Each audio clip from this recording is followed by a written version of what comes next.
Okay. Um, let's see.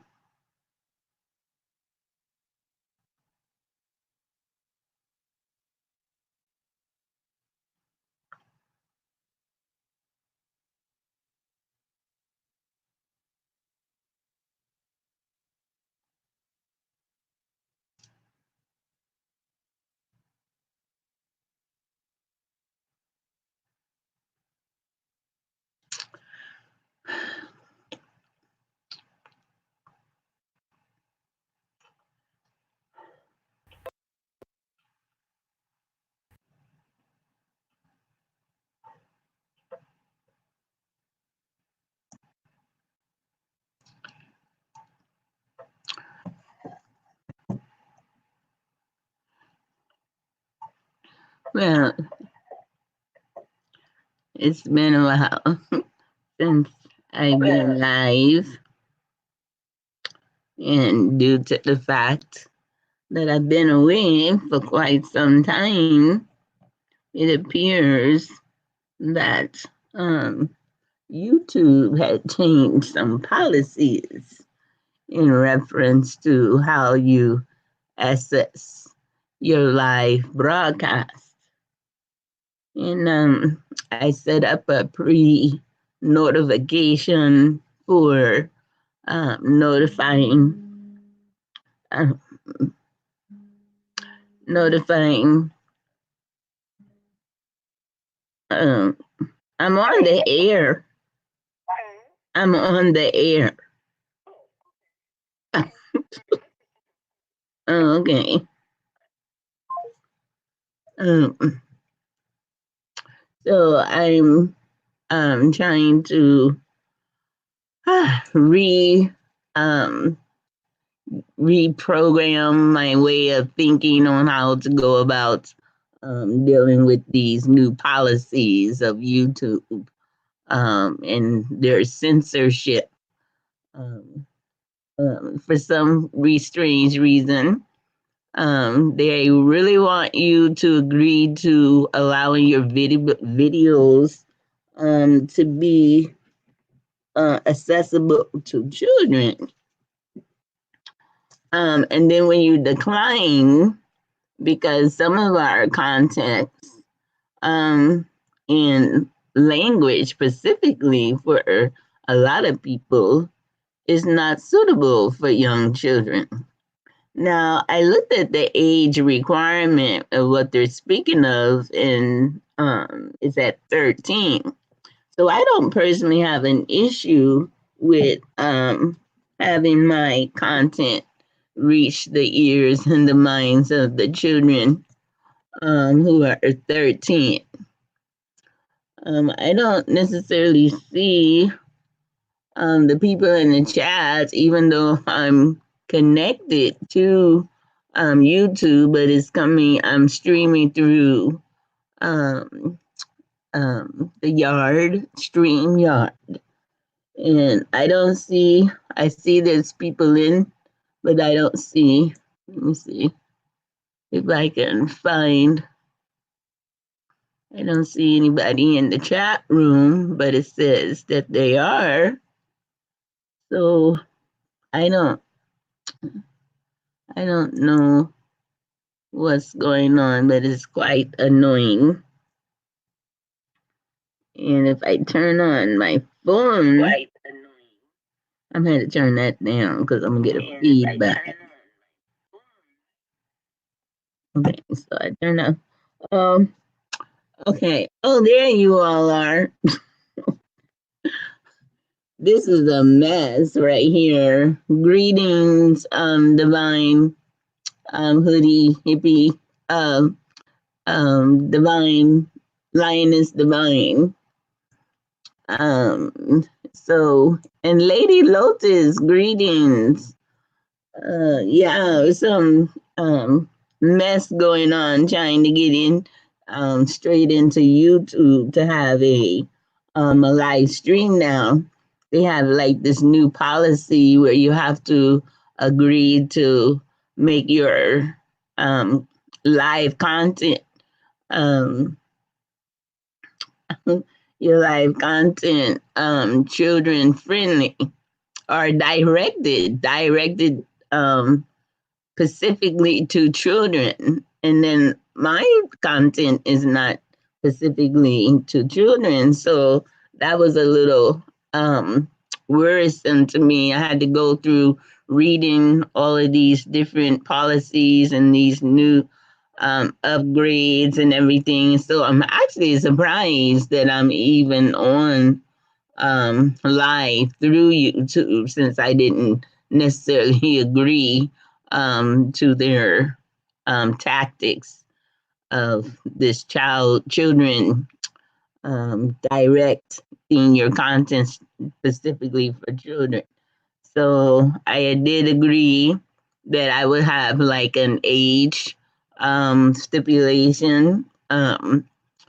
Not necessarily for just 18 and over because they'll even address you from that. And they have like these new fines that can go from hundreds to thousands of dollars. And you almost literally need a lawyer to even agree or disagree to the contents of what you're trying to upload um, to YouTube. So this is definitely going to be the first after a while and the last because the way they have this set up now is to give them an opportunity, no questions asked, to shut you down if you don't agree to their new policies. So I would have to, take note basically of those who are actually committed to hearing the things that I have to say at any given time. How the divine um, greetings, delicate ladies. Welcome, sweetheart. It's good to see that you made it. I was late personally myself trying to deal with all these new policies. Trying to get in to do to bring forth the contents for love as a two-way street.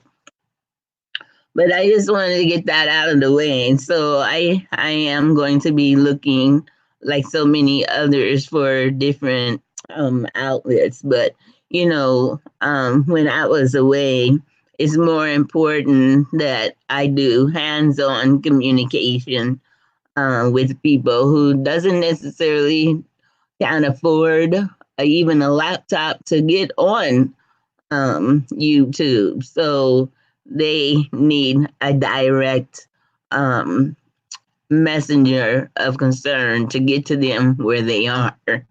And so that's what a lot of us will be doing as well. Because if it's any truth to um, our revolution will not be televised, that means it will not be internet carrier either as well. But we utilize what we have while we have it. But just like so many things are happening so quickly, um, they know they have a short time. And so they're trying to wind things up in order to um, pinpoint what they might consider the troublemakers. But even though we are the peacemakers, the great light is shining upon us, as well as their light is dimming. Because in all actuality, what they consider as truth is actually a lie. And a lie is still a lie, even if people believe it. And the divine is definitely going to make sure that people who say that she says are thy our everlasting parent, the divine mother, as well as the father, has said anything that they have not said, and they will turn out to be liars. So greetings, Nehemiah Nura. Yes, Nehemiah Nura. That's exactly what I'm saying. It's like the stuff I had to go through. I mean, I set it up. I didn't have too much of a problem of doing the pre notification.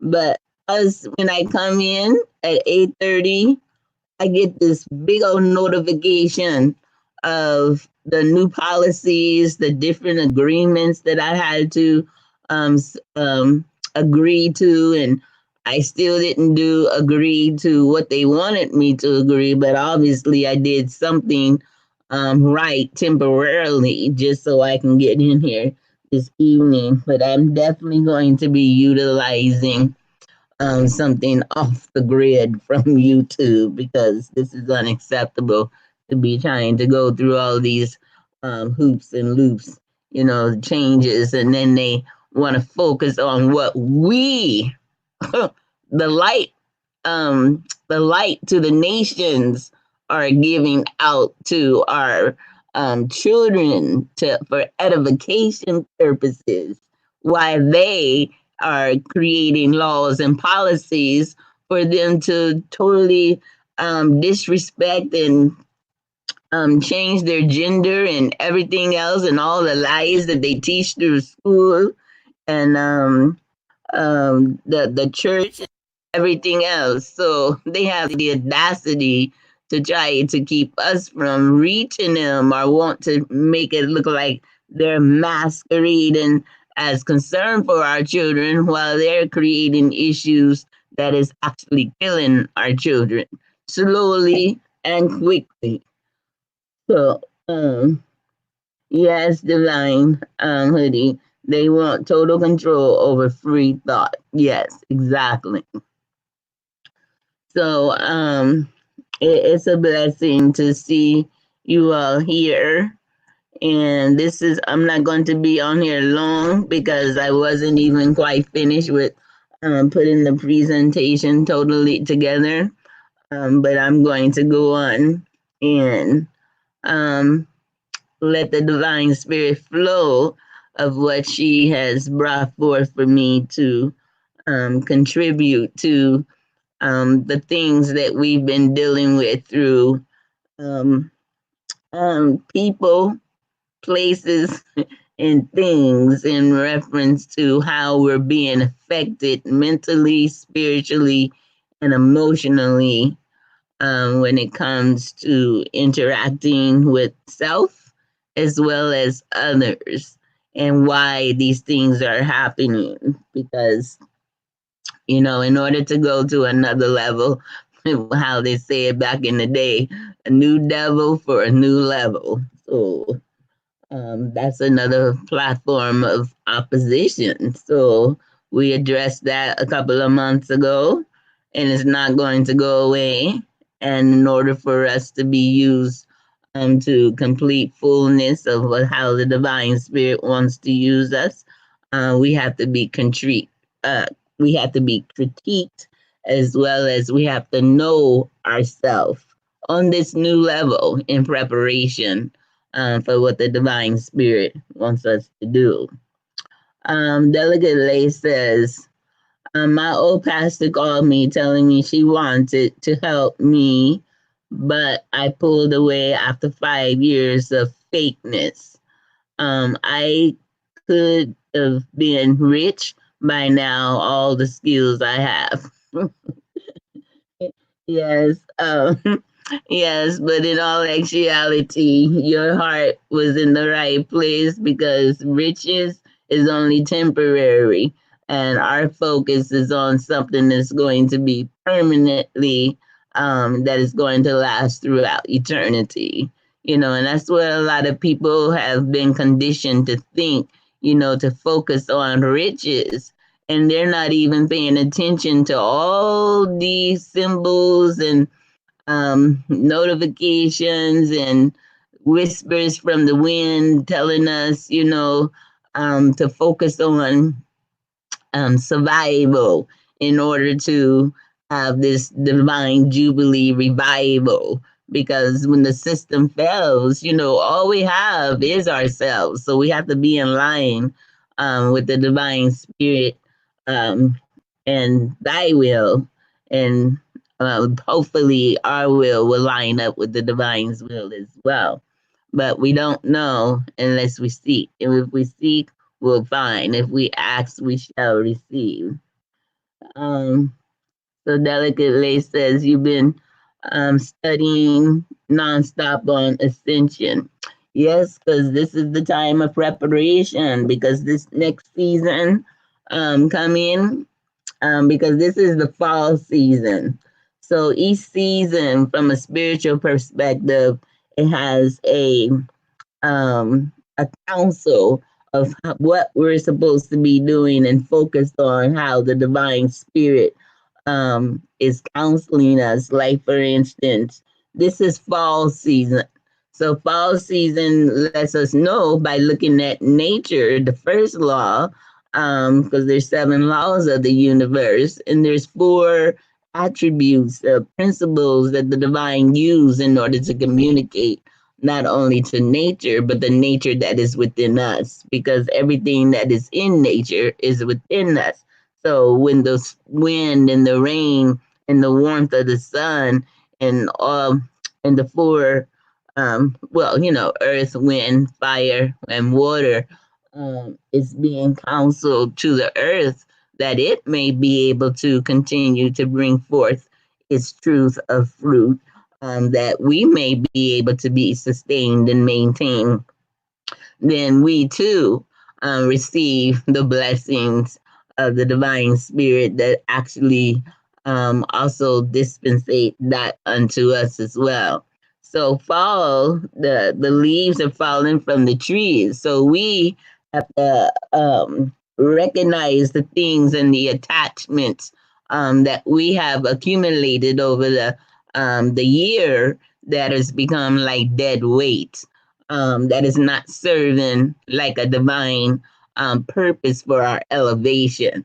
And so when the divine spirit allows us to see things within ourselves or even of people who we are spending time with that is not there to um, be inspiring, encouraging, and uplifting, and empowering one another, then we are to recognize that that could be a stronghold or a stumbling block, to hold us back from our divine destiny, in order for us to submit unto our purified legacy. So there's a lot of things that we're dealing with, that is showing us our nature as well as others' nature. So we can't change the people, but we can change the people we are around. So this is the season that we have a great falling away, inner as well as outer. So divine community, right? Okay. So I'm going to. Okay, so one of the reasons I really enjoy how the divine spirit allowed me to title this presentation um, as love on a love as a two-way street. But the original song, Love, I found love on a two-way street.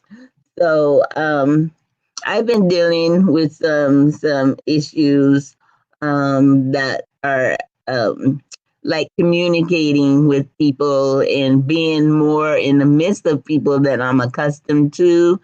And so it started showing me a nature actually of myself that I felt was obsolete, like irrelevant to me, because I've been walking with the divine spirit for since 2002. So that's like 18 years. And so I know I wasn't I say I wasn't showing myself to be anything different than what the divine said she had healed me and turned me away from and set my feet up on higher ground. But I also, it's like a child is born with two legs, and those legs are what most people know is for walking. But when you're a child, they're not strong enough to walk, so you crawl. So as an aspirant, there's a time and there's a season when the divine actually literally opens up our minds to another level that she feels and knows that we are capable of receiving and benefiting from it when we apply, and so we can multiply the fruit thereof. So that's kind of no different than some people, how they say that they've read like a spiritual book or a religious book, and they've been reading it for years, but at a certain time they go back and they read what they know for what of a surety of what their own conscious mind have um, defined for that time, and they see something totally different, because the divine, no matter what, language and concept and insight and perspective is still governed by the law of mentalism. So, in the seven laws of the universe, you have mentalism, you have correspondence, you have rhythm, you have tone and tune. Well, I think that kind of fall up under the same thing. Polarity, um, causation, and gender. I think that was all set. No, and so they kind of like coincide with the seven laws of our principles of Ma'at, which is truth. That's siren. Truth, balance, order, harmony. Um, that's right outside my window. Um, Justice, law, and morality. Oh, and the other one for the laws of the universe is gender. Okay, so they correspond with each other. It's kind of like the spiritual realm and the physical realm uniting and being as one. So I experienced some things that brought forth some things that the divine spirit had to show about myself, and I noticed I was getting irritable, I was getting frustrated, aggravated.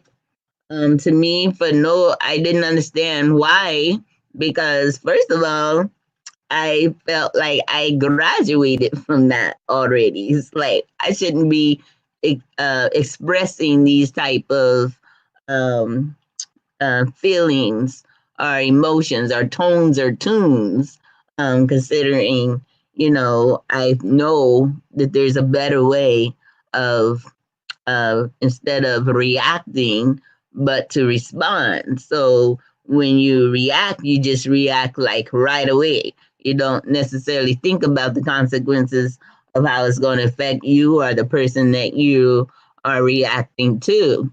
And keep in mind that our minds and our own thoughts belong to us. So we can't conclude what somebody else thinks or what somebody else should do based on how we think that they should behave or how they should respond, because we don't have their thoughts, we have our own.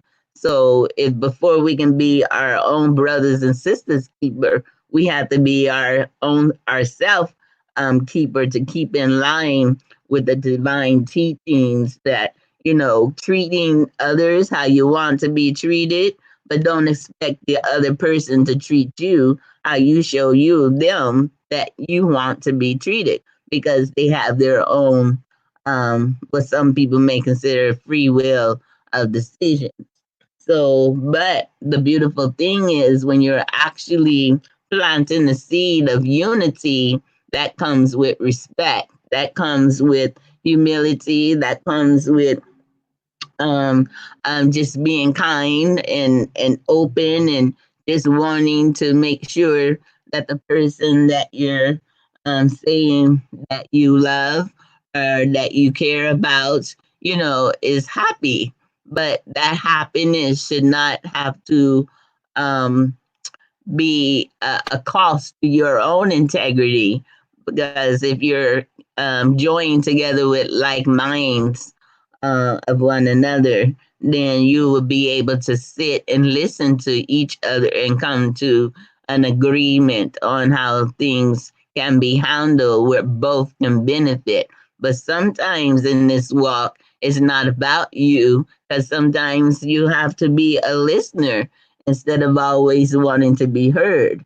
and vice versa. So especially when you're dealing with people who are in a lot of pain and anguish because of the things that they've learned or the things that they're actually learning. So just as much of it was a shock to us in the very beginning, now there's a great harvest of people who are like really out there. It's like they don't need, and there's so many of them who are not even been reached to even know that there's a paradigm shift going on, so that they know that it's not for their demise, but for their rise. And that's the reason why it's important for us who have some a consciousness of light and truth, be available to be not only the word, but the example of the actions that we do. But I'm getting ready to first share um, this love on a two-way street. The divine spirit, she allowed me to look at the lyrics. I found love on a two-way street. And I was actually just going to play the song, but the divine spirit allowed a spirit of redefining, to come up on me. And next thing you know, the lyrics became a message. So I don't know if any of you all know it by heart, but you should be able to recognize the message from the divine spirit, um, of how she made these changes. So it's titled Love's Two-Way Street. And so goes like this. And eventually I'll put some music to it and upload it, but I'm going to share it with you all first. So I found out that love has a two-way street, and it can be lost or misunderstood on a busy or a lonely Freedom Quest highway. Love on a two-way street is not the fruit to compete nor defeat, summed up in a text or a tweet, but to experience a creation, a creation, acceleration for divine elevation. Um, Reestablishing the divine oracles of feminine and masculine awareness of the process of growth or increase, typically by the gradual accumulation of additional levels of clarification in preparation for our divine acceleration. As gifted aspirants, ours capacity to gain speed within a short period of time. In this paradigm shift of upliftment, as a priestess and a priest, as stand in sequels as portals through whom advice or prophecy was and is sought. From our ancient of days gateway oracles, the Sibyls, our ancestors in our traditional antiquity, lost on a busy or lonely highway, doesn't come without choices of solutions. Stagnant, not advancing or developing, surely that's not what we would want. Our perseverance, persistence in doing something despite difficult or the difficulty of delay in achieving for our success. So true love will never die as we learn to redefine from the colonizers' divide and conquer lies. So we've been told that melanated Black, BLAAC, beautiful legacy of our ancient ancestral consciousness, love is disruptive and cold, pacified and weakened, not to be warrior bold, sustaining and maintaining our fierce lioness and lion's legacy stronghold. But now I must cry out without a shadow of a doubt what this defensive attitude is all about. It's finally goodbye to the colonizers' lies of indoctrination, of their salvation, holding the heel of the ancient noble kissed by the sun. They strived in prevention of our redemption and reparations and restoration, not granted validation to them at human creation, but only unto the cosmic black BLAAC, beautiful legacy, ancient ancestral consciousness womb that bursts from the skies, other than artificial intelligence lies, masquerading as hologram, optical, mental, and audio illusions, agenda of confusion, by their diabolical, sadistic, insane fruit of the Comquatter's perverted finale, inclusion of their immoral conclusion. Right there where it says Comquatters, that amount. So I was like, what is a Comquatter? It's spelled CUMQ, like in Queen, QUATER. Comquatter. Google that because, now that children are maybe tuning in some kind of a way, I am not going to define that on here.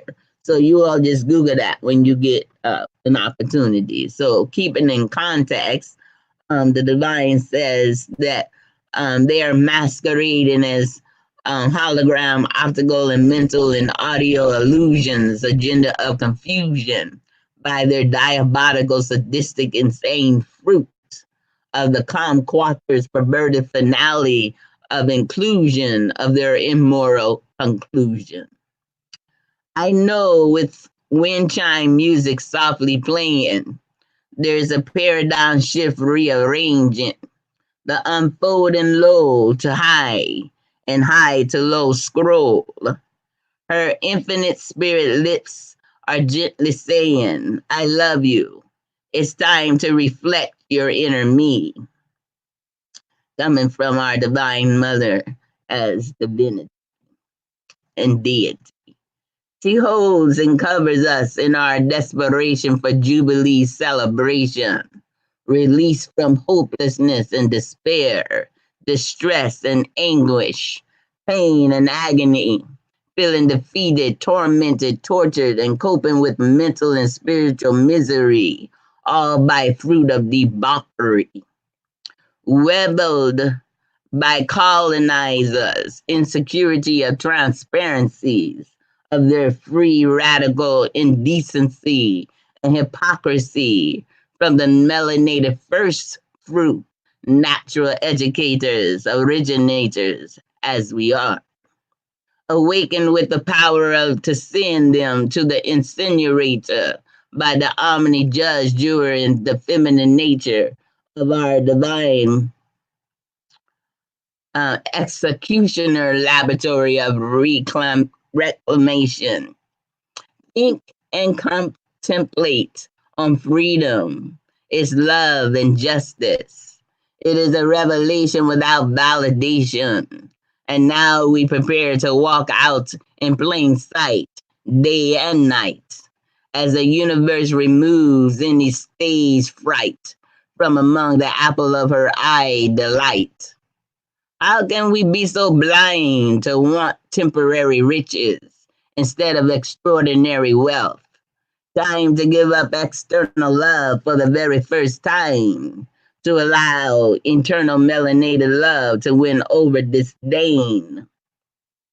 Wealth, much gain. To be fooled is a hurting deep pain, but we are too resilient to become insane and remain the same. To be denied unselfish love and fooled is a denying and crying shame. While we bear the blame as enemy scorn our legacy, name, and fame. With their frequency music playing, his forked tongue were deceitfully saying, Master teachers of the universe, they called us. They said they love to hate us, and this is why they plan to devour us. Before the utmost in power and her remnant crew, she holds and covers us in an unselfish love as she protects, provides, and counsels and comforts us in our desperation for Jubilee celebration. Now, she tells us, counsel, as it is known, the Dead Sea Scroll 11Q13 makes a direct reference to the Jubilee that Melchizedek, that translates as king, feminine or masculine. Our Lord, actually meaning lady, of righteousness and symbolized in the apocalypse as Lord, but yet began as lady, just and true. This is the symbolic title of the ancient African Messiah, to be A.K. Archangel Michael in the religious book, Ahura Mazda of other groups, Moses, Elijah, teacher of righteousness, Nostradamus, or Albert Einstein, and now us as the apple of her eye. The lamb and the lion of the tribe of Yehuda, aka the Messiah. Wisdom speaks to you for clarity, as it is written among the sibyls of Mama Wata, written by Mama Zombie. I quote, during the ancient times, leaders customarily applied allegory and poetic rhymes to conceal, as well as to commit to heart esoteric truths that were not meant for the masses of the self-appointed high classes. The priesthood of the sibyls were even more conspicuous, end quote, among the lascivious. They were part of the divine cycle of protection, preservation, and death, and renewal rebirth, which was believed to take place every 600/6,000 years. Another example would be that the nine Mus, M-U-S-E-S, masculine known as Moses, originating out of the ancient Kemet known as Egypt today. They were the feminine counterparts to the Messiah, Savior. Each one represented a symbol as the divine incarnation of the nine cycles and raised. Divine saviors that are already manifested as the new Messiah of healing and prophecy, and to announce the coming end of divine cycle. Insecure, the muse sibyls were literally the light of divine wisdom, with power to define gives the power to control self and our situation. All right, the divine spark of the divine African mother as Mami. Egypt, the same soul as most of those known as the Jewish or the Hebrew prophets and authors of the original symbolic texts that were modified to become the pivotal prophecies and wisdom texts of the Bible, pleasurizing their arrival. These texts are verifiable by their use of the ancient wisdom symbology of the philosopher's stone to frame and seal them, will proclaim at the end of days. This is the same time period also symbolized of the philosopher's stone to frame and seal them, will proclaim at the end of days. This is the same time period also symbolized as Armageddon, Judgment Day, and the seventh messenger, known as angel. It is also discussed in detail in the book of Leviticus as quote, Leviticus 25:10. You shall hallow the 50th year and proclaim liberty throughout the land to all its inhabitants. It shall be a jubilee for you when each of you shall return to this property, origin, our land, our ancient of days, our day, our land of antiquity. And each of us shall return to our own family. The Dead Sea Scroll 11Q13, Isaiah 61, 1 and 2. As it is written in the Dead Sea Scrolls before it was ever put in a biblical stronghold. The Spirit of the glory of divinity is upon me, because the glory of divinity has anointed us. She has sent us as a herald of joy to the humble, to bind up the wandered, the wounded of the heart, to proclaim release to the captives and the poor, to liberate the imprisoned and downtrodden, to proclaim the year of the lady's favor, whose precepts shall endure through all time. Release from the hopelessness, despair, and distress. Our adversaries become undressed, exposing the true nature of their unrest, as no longer are puppet sheep leading lions. Now the sleeping lions arise to lead the sheep to defeat. As the seed of the woman, mother of all nations, reclaim her wisdom throne unapologetically, authoritatively smash the seat of the fork-tongued seed of the serpent and their scorn of the firstborn in her ruling horn, rebirthing heavenly and earthly divine destiny and purified legacy of peace crown. Now standing at the crossroads to choose the root and the fruit. The teaching of oneness is of common sense. The essence of the teachings of unselfish love versus selfish love, realness. We must now concern ourselves with both choice, the maturity of decisions, the most important means to achieve universal mindfulness, and the end for a renewed beginning result through the divine mind's counsel, the divine, uh, Isaiah 11, 1 through 5. And there shall come forth a rod out of the stem of oracles, and a branch shall grow out of its roots. And the spirit of the lions of redemption decree shall rest upon it. The spirit of wisdom, understanding, the spirit of counsel and might, the spirit of knowledge and of the fear of the law, the respect, the reverence of the law, of restoration, decree upon our enemies, and shall make thy of quick understanding in the respect of divine law and the order of righteousness and divinity. And he shall not judge after the sight of this eye in sight, neither criticize after the hearing of hearsay. But with integrity shall we judge the poor and reprove with fairness, justice for the young and feeble needs of the earth.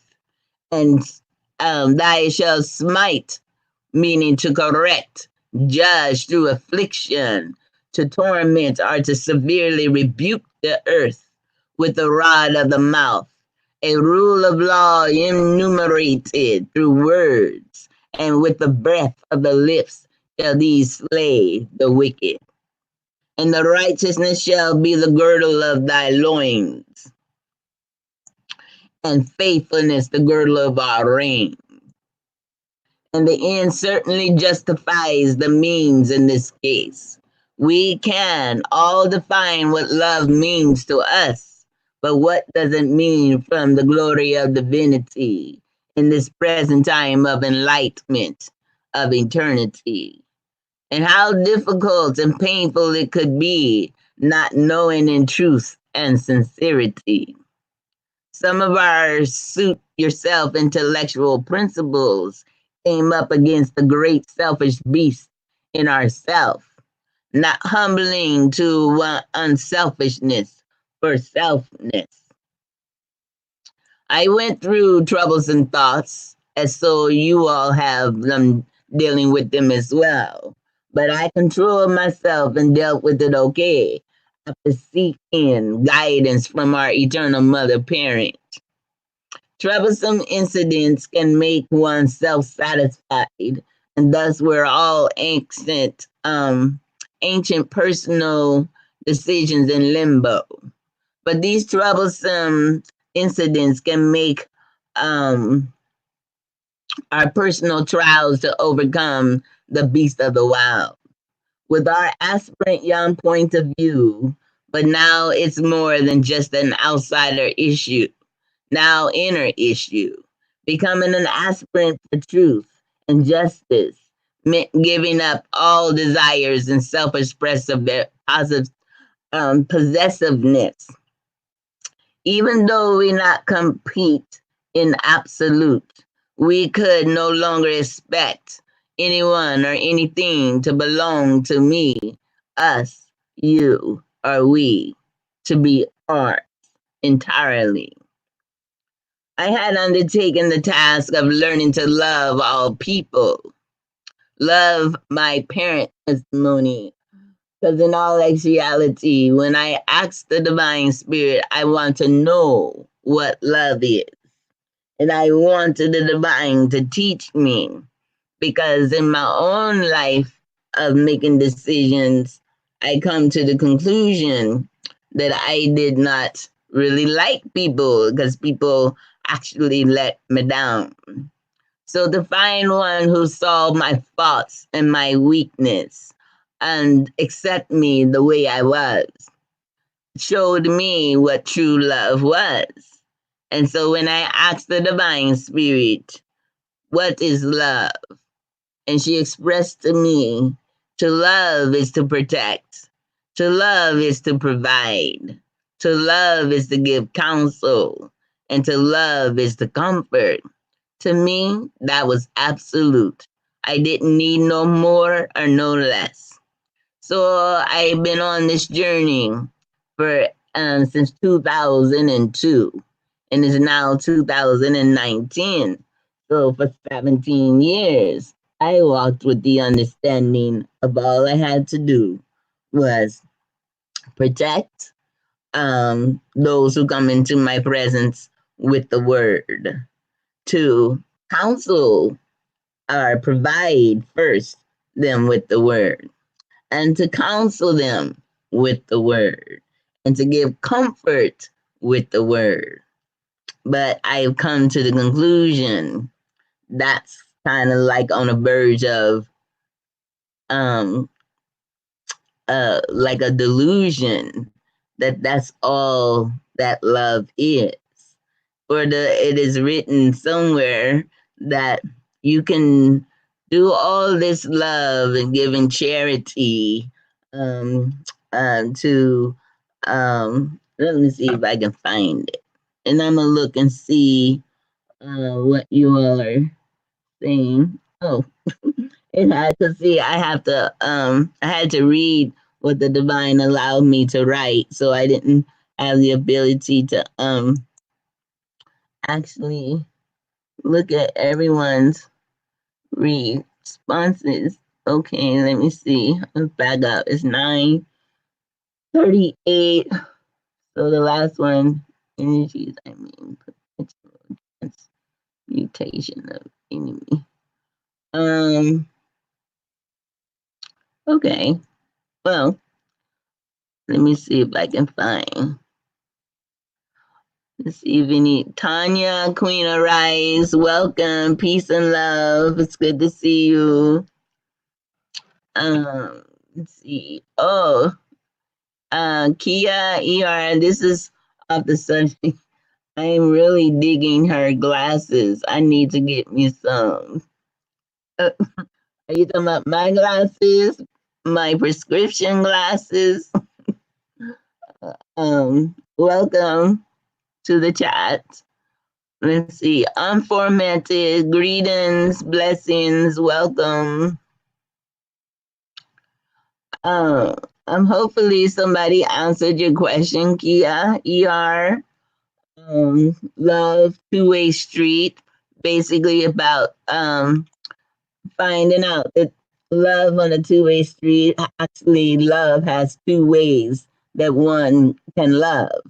They can love selfishly or they can love unselfishly. So, in order to go to a divine level, we have to learn how to love unselfishly.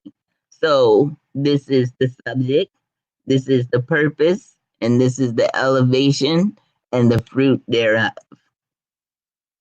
Okay, so I was getting ready to go see if I can find um what do you call that one? Let's see if anybody knows it. Okay. Because this came to me early on in my walk when I was the divine was counseling me via the Sibyl's message in the biblical perspective. I put sounding um pride. I think that's how you. Okay. So there's only one. So a full chapter. Yeah, this is it. So this is what the divine spirit allowed me to read upon when another word when I she was explaining to me about love and the platform of which her remnant is to understand and through it on how to truly apply it as well. I like to use the good news translation simply because it uses language closer to how we speak today, and it's actually translated from the Septuagint and the so-called Hebrew um, thought, which is a good thing because which is different from the Western thought instituted by our colonizers. But it reads as follows: I may be able to speak the languages of human beings and even of angels, but if I have no love, my speech is no more than a noisy gong or a clanging bell. I may have the gift of inspired preaching or teaching. I may have all knowledge and understand all secrets. I may have all the faith needed to move mountains, but if I have no love, I am nothing. I may give away everything I have and even give up my body to be burned, but if I have no love, this does me no good. Love is patient and kind. It is not jealous or conceited or proud. Love is not ill mannered or selfish or irritable. Love does not keep a record of wrongs. Love is not happy with evil, but is happy with the truth. Love never gives up, and its faith, hope, and patience never fail. Love is eternal, and there are inspired messages, but they are temporary.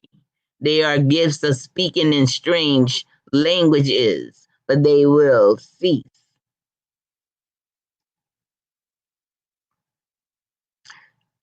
There is knowledge, but it will pass. For our gifts of knowledge and of inspired messages are only partial as we are learning. But when what is perfect comes, then what is partial will disappear. When I was a child, my speech, feelings, and thinking were all those of a child. Now that we are mature, I have no more use for childish ways.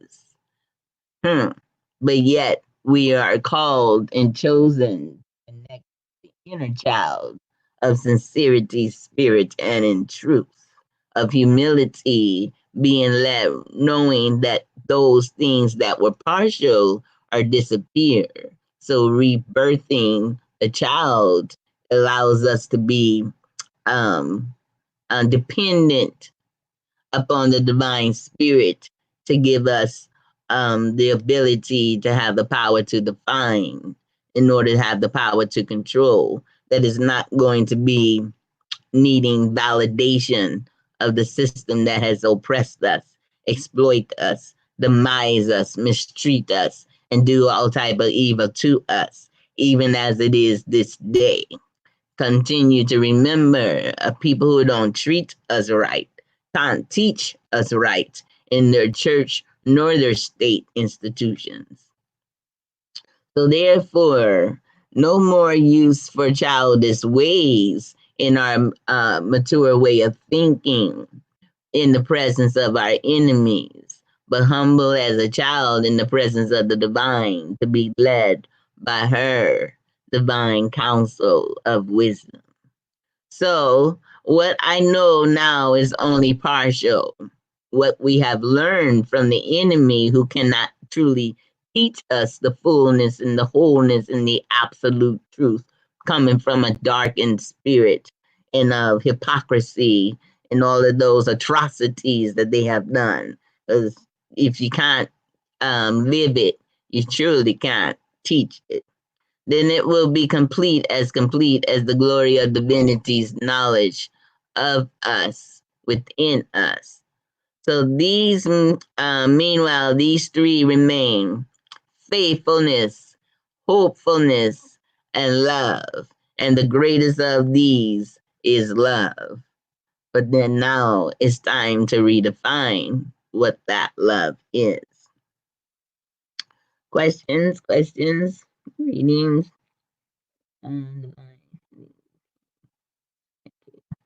Okay. I'm looking sonship servant menial retracted. That's my friend. Okay. He's another mama chat room. Tanya, Queen Arise. Greetings. Okay. So I was let me see. So now back to trying to get back to my StreamYard. Oh, oh, okay. So okay, 9:42. So we're like 5 minutes behind in reference to responding.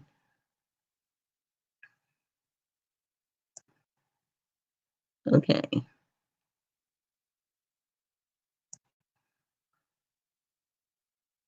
So nevertheless, I thought I loved people. I had undertaken the task of learning how to love all people, and love but our loving our parent to me was most important to me.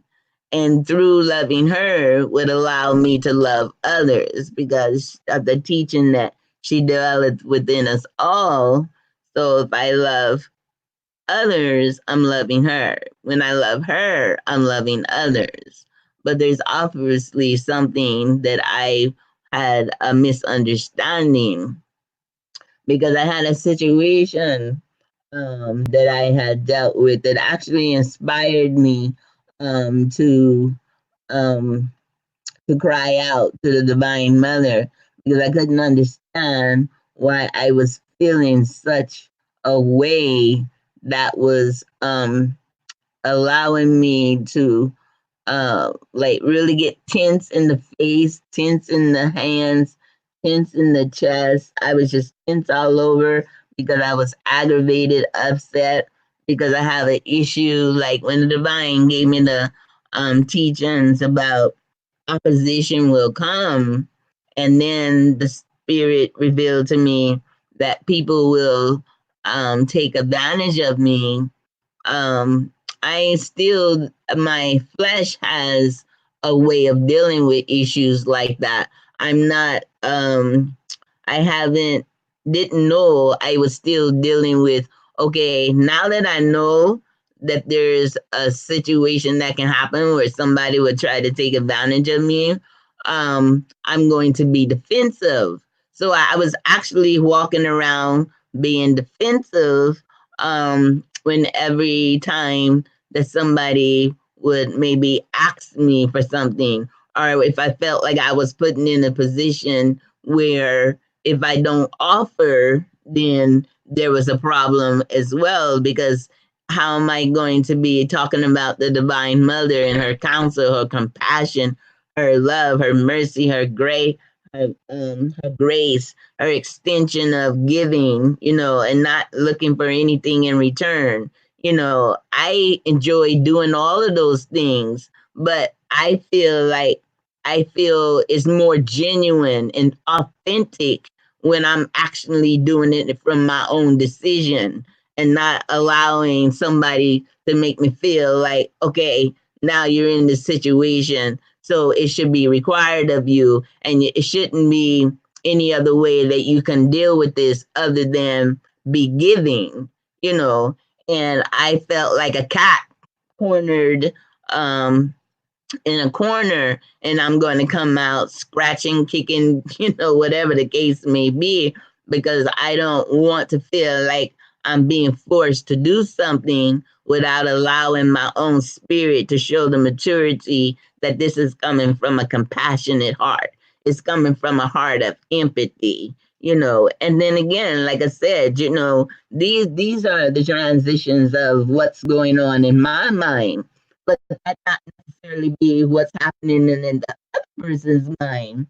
So it's kind of like how you can be in a relationship, and your partner feels like they know you to so much that they actually think for you, and they think out the whole scenario of how you're going to respond, and that's where they feel like that's their absolute. And so when they come to you to ask you for something, and then your answer is different than what it is that they had expected of you, then they got an attitude because you didn't respond the way they felt like you should respond. Not considering that you have your own mind, your own way of thinking, and nobody has the power nor the authority to actually think for you without including you. So it's the same thing on a daily basis.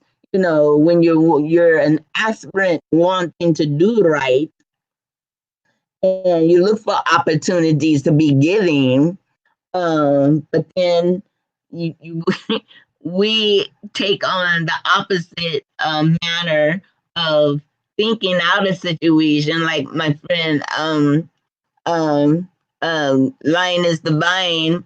She likes to say overthink, which is true in my case. I overthink such stuff, and I think, things how, okay, I don't necessarily think of the response, but I actually overthink the situation. And then sometimes I'm right and sometimes I'm wrong. But it would save me a lot of trouble or turmoil or affliction upon myself if I just utilize the here and the right now, and instead of thinking about um, within 5 minutes or 10 minutes that's going to involve somebody else's separate spirit other than myself. We should be so confident within ourselves and firm on what it is that we believe and know, based on what the divine spirit has brought to our attention, that if we're supposed to be uniting among the remnant, not as a nation, but the remnant, out of that remnant is going to become a nation. So we have to keep in mind that like-minded people are being brought together. We might be on a different path, but the destination is the same. The routes on getting there will not go without change. But the absolute conclusion is for our divine destiny and purified legacy, and that we would be able to live in harmony, bringing back forth the laws of Ma'at to because truth is supposed to set us free, which is supposed to allow balance. And when the truth creates balance, then balance will bring forth order. And when you have order, it'll bring forth harmony. And when you have harmony, then we can establish justice. And when we can establish justice, then we can establish, but we can establish principles or what some call laws. Then we can establish the right justice. And then the justice itself will bring forth um, our divine morality, because we have been, um, um, you say, improperly educated according to the curriculum of the adversary, not allowing us to know ourselves and be ourselves, because they know that we tapped into our divine DNA within us and what we're capable of. This is the reason why they have all these mind altering drugs, music, media, through movies or whatever the case may be. Anything that they put out there has a root agenda, for residual income and a slow suffering of an outcome of depopulation control. So, let's see. Let's see if I can keep that. Where are we now? Let's see. 952.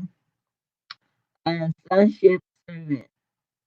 In that 3. Mama Linus. Greed and sonship servant. Let me see if I can see you on my bigger screen. As I don't think all of the messages are coming over to my what do you call it? StreamYard. Because when I look over at my phone, I can see more of a chat. Makes a lot of sense. Thank you for the clarification, Mama. Um, I'm gonna see if I can get well, let me see.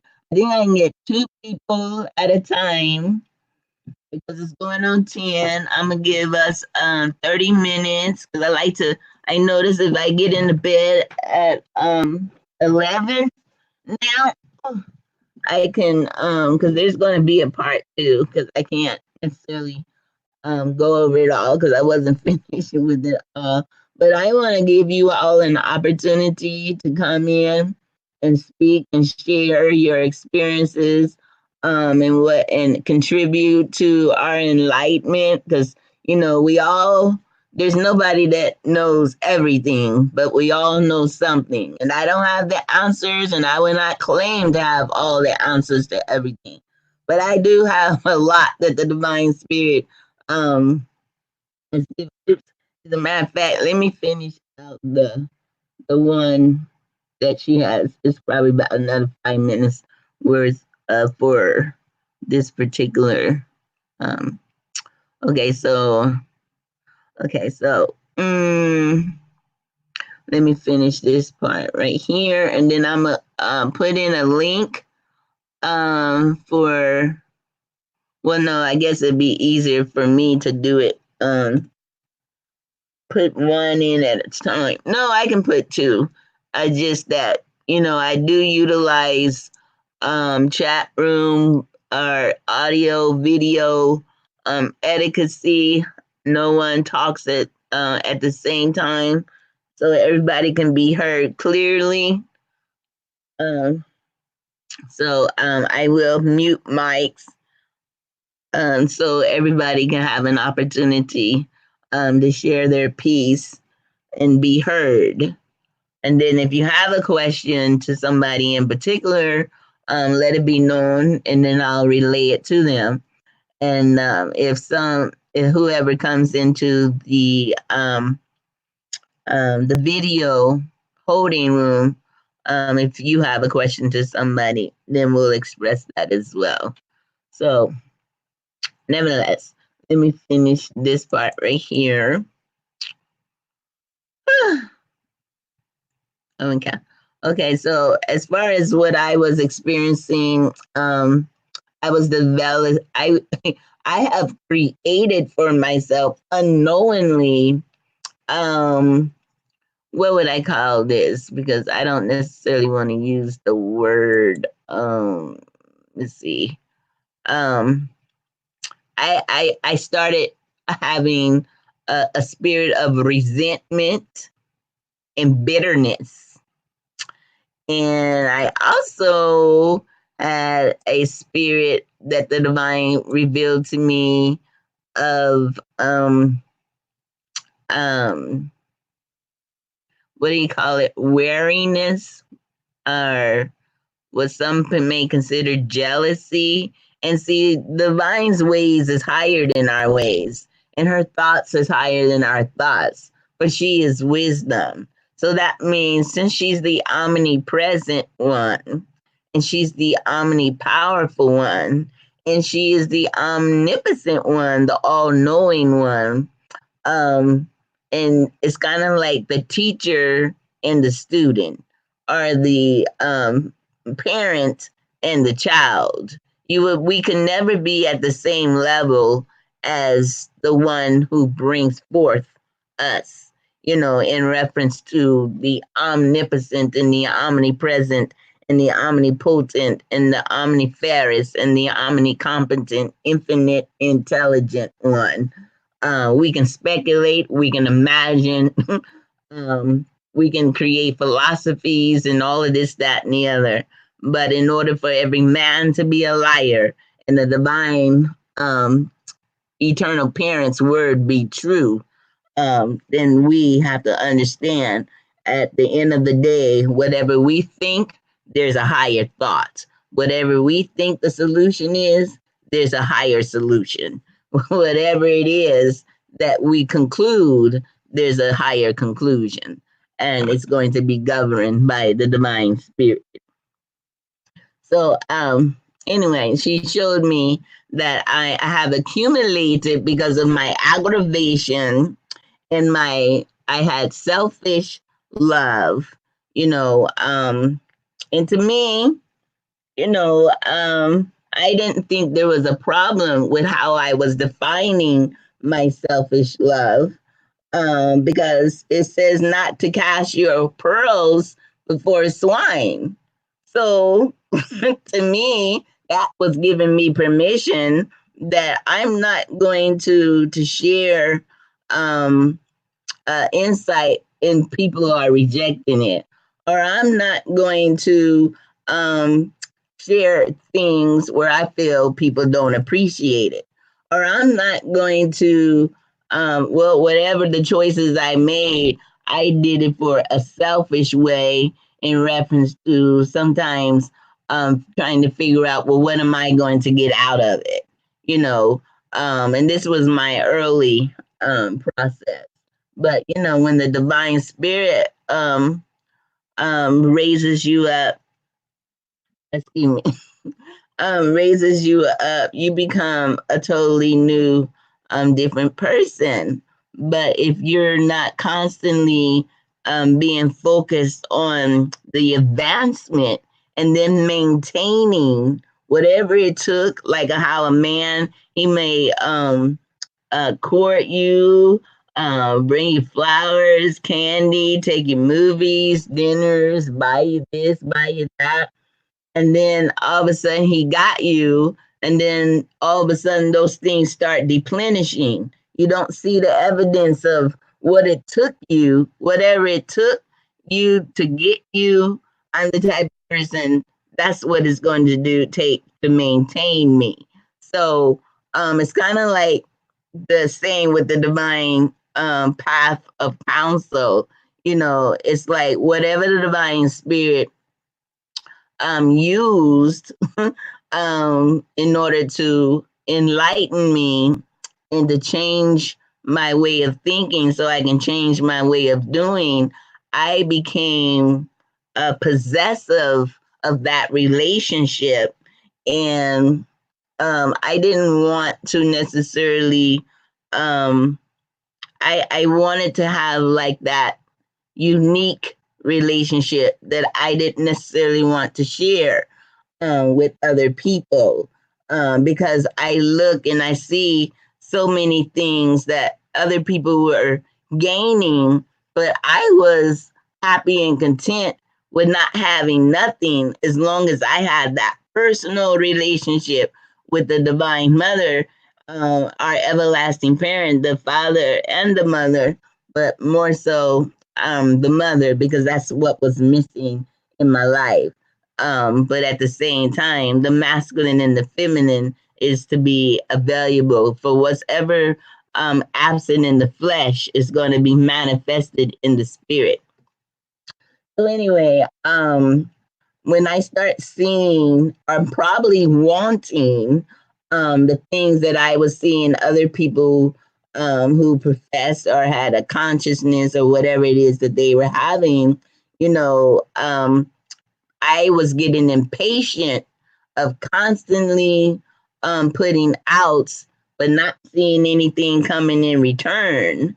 And so I would kind of like to have an inner tantrum where I would just like kind of like, well, I've done this and I've done that. I It's like, when am I going to see something being beneficial from all the work that I've done so far? And, it's really hurtful to even say that, but it's a good thing that I recognize that I have become impatient with the fruit of my labor. And so, and since I was trying to create my own antidote or solution, I found myself obviously trying to create a fruit on a tree that, if I'm a tree that's supposed to produce, I guess you can say, apples, but the decision I make is bringing forth lemons, then whose fault is that? Not the divine spirit, because in all actuality, when we plant a seed, you're not supposed to sit there and just watch to see it start growing and bearing fruit. You've done your job. You plant it, you keep moving, and somebody else will come and water it. And it's up to the cultivation of the land itself, the soil of the earth of the divine nature, to be able to give that seed its nurturing so it can be fruitful. And it's going to come in a time not according to how we dictate it's supposed to come, but how the divine spirit is going to allow it after she sees that we're going to be mature enough to handle the fruit that she's bringing forth. Because this next level, everything is moving so quickly, and like how she spoke to me and I read to you in the beginning, that what she's about to do now is going to be and done in such a quick manner. We're going to have to be able to grasp a hold of this understanding, for this understanding, very quickly and apply it. And so that's the reason why it's important, why I always say we have to walk as we learn, and in turn learn as we walk, because every step that we take from after the 111 of 2020, I mean 2020, um we should be in the position where we need to be before that time, because the wherever we're thinking, wherever we're doing, whatever we're setting our hands to do in preparation for the fruit to be fruitful in the position that the divine has ordained for us, it would be very detrimental for us not to be in the right place at the right time, because we're trying to figure out somebody else's how you say, if we're trying to figure out why instead of recognizing we know, but now it's time to apply the response instead of the reaction. So just to know that we're going through this for preparation, for preparedness, we have to be prepared for this next glorious level because we are going to be the light to the world, with a different message than being focused on money, religion, and politics. Because we are going to be the wealth.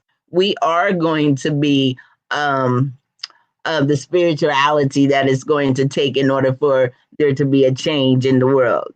We are going to be the governance that's going to govern to raise the poor to power, because even at the same time, we have to recognize that those who are at the top are falling to the bottom, and those who are already at the bottom and we have everything to gain because we have nothing to lose, then we are rising to the top.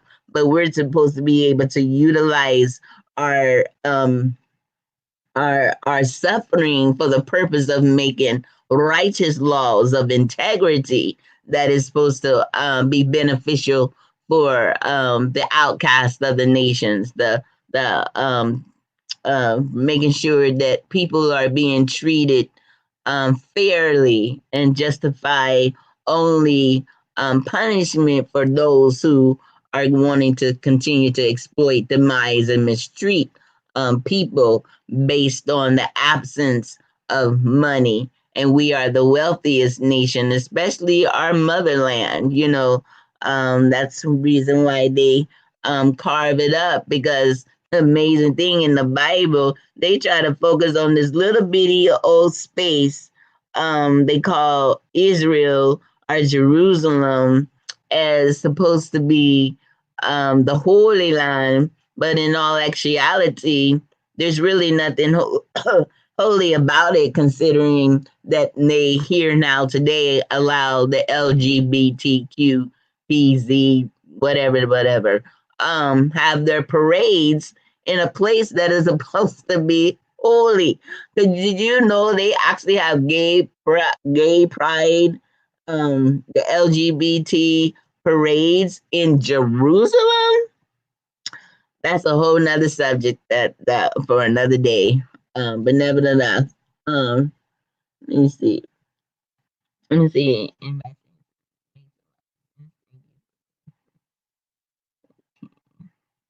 9:58, 10:12.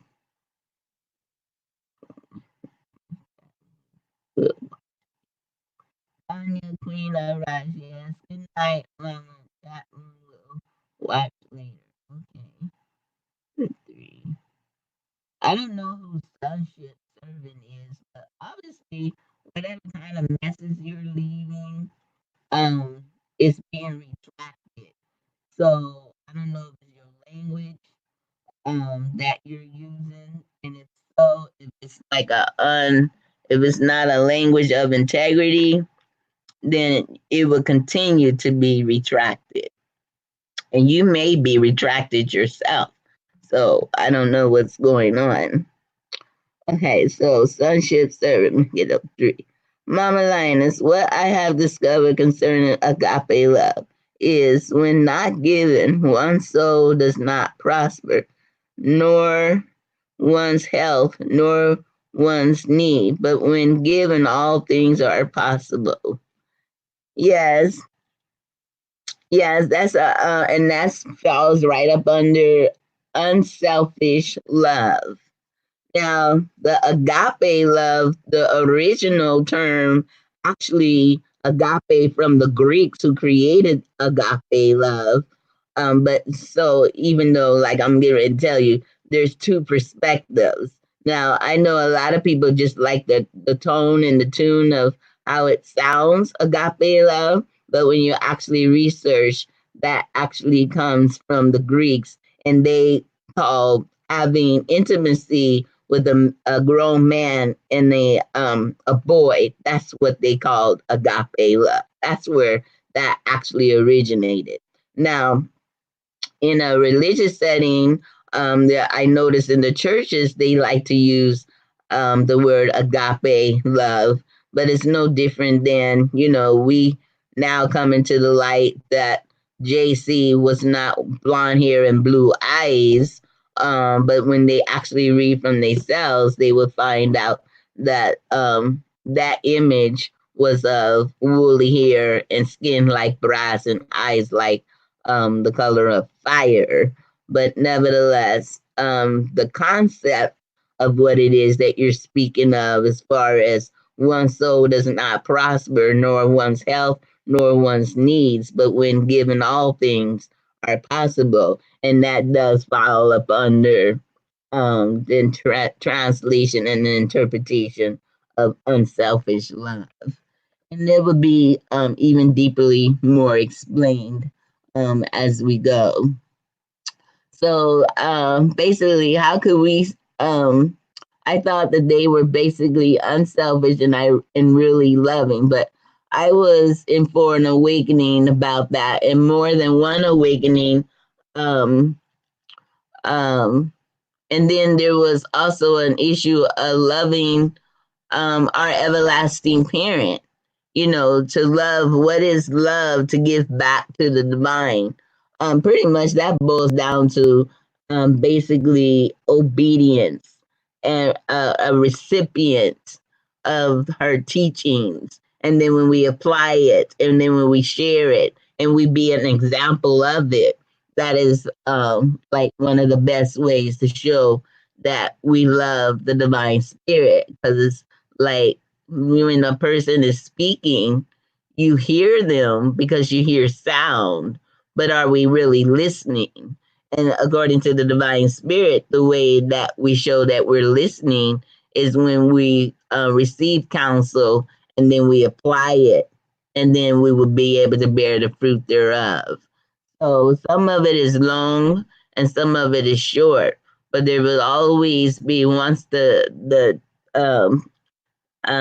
seed has been planted and and it's rooted in us in a sure foundation, then we will be able to go back like Sankofa and remember those things, or a situation where we trigger it because it's a spiritual journey, and will bring things back to our remembrance so we can continue to go move forward.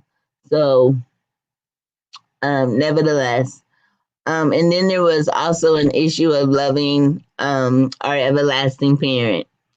Um, as a child, some of us were taught God loved us, but part of us becoming some of us, because of the difference of speaking it and receiving it through people who actually teaches us about love. Some people became atheists, because it's like, what's the difference between somebody saying that they love you in the streets, but then they go upside your head? Or they contribute to your sickness by buying you things that are damaging to your body, like cigarettes and alcohol and drugs and all of this. So, the concept of love is supposed to be a reflection of our image, made from the divine spirit, that life giving and life sustaining and life maintaining. So when we allow ourselves to be contributor to somebody else's damaging themselves, even though they have a choice. But, like, for instance, when I come across the disadvantage in the streets, or maybe somebody, a neighbor, and they ask me, can I buy them some cigarettes, or give them some money so they can go get them some cigarettes, or get them a beer or something, I just simply say no. I'm not contributing to your affliction, your downfall. If you would have asked me, to get you something to eat or something, I don't have a problem with that. But now you already opened up and told me the truth, because some of them try to retract that and then turn around. Well, just give me the money, and I won't do this. And I said, no, you were honest the first time. You say you need cigarettes. You say you need alcohol, and I'm just not going to be contributing to that, because I know it's damaging for your body, and then whatever damaging for your body can be damaging to your soul and spirit as well. So we have that boldness, but not in a disrespectful way. But when we truly care or love somebody, open rebuke is better than secret love, or a soft answer can turn around wrath, or whatever the case may be. But honesty will always be the best policy, because just a few words of just saying no because you care is maybe all a person needs. Like some people, all they need is a smile, or just even a look of notable that you are aware of their presence. So we just overthink or underthink sometimes. So, nevertheless, and there was also the issue of loving our everlasting parent. And to learn what love is to know that unselfishly doing things for the divine spirit, where it sometimes would be an inconvenience to us, it just shows that we are open to do whatever needs to be done in order to make this advancement to come out of the situation that we're in, because it's not going to be, the longer we stay up under the gals and gills of the adversary, we're just getting deeper and deeper, and won't be able to get ourselves out of the situation. So it takes works for even for us. So even though people say just wait on the quote unquote Lord, you have to, even a waitress, when she waits on you, she's moving, because she's taking your order and she's making sure that the order is being prepared, and she's moving and bringing it back to you. She's serving you, so we can't just have blind faith and just wait based on what somebody tells us. We have to be in motion to be recipients of the things that the divine is going to be using in order to advance us. And then there was also how could but part of us are becoming um troubled in our spirit, based on the conditions and suffering in the world. Just seeing people suffering, seeing people needing help, and we understand that the government policies and everything are the ones that are hindering them from getting the help that they need. Because I know it's difficult to go out and you see there's so many people that are homeless, and they're only in that situation because of the greed of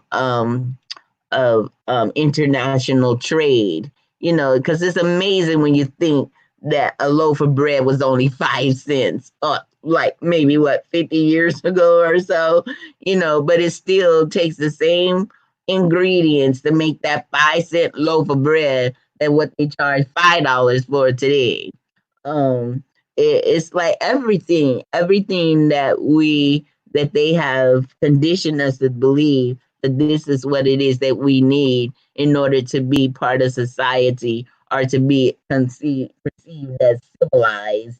um they're banking on us being consumers. Like Mikey, he'll eat anything, or whatever they put in our psyche, that will be, we will desire it, because they allow us to believe that anything owed is worthless. And this is the reason why so many people don't have a problem with putting their grandparents in these warehouses for elderly people. When we look back at our culture and everything, that the elderly was the greatest, has the utmost respect, and just as well as they took care of us, to get us to the point of where we are today. Well, we are to do the same for them. And these are the things that the divine spirit is allowing us to see how, we have gotten so far away from the village communal life of honoring and respecting and caring for one another. It's all about selfishness, individualism. That's how they create their socialism and everything else today. Is like I, me. But the poor, the outcast of the nations, realize it's not an individual, it's a collective.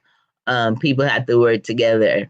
And actually, the poor are the greatest wealth on the planet, because without the labor of them or even their existence, the power of the poor, when it comes to the international crimes against humanity judgment, they're going to have their downfall based upon what they didn't do for the people who are supposed to be at the bottom part of the barrel, which would be considered still their constituents.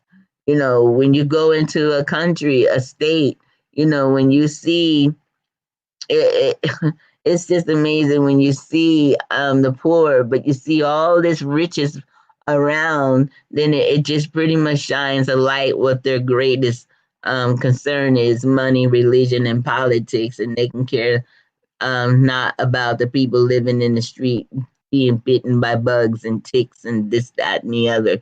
It's like every man for yourself, and then you tell them to pull up their bootstraps, but at the same time, they have no boots nor straps to pull up. You're not giving them um, a pole so they can fish.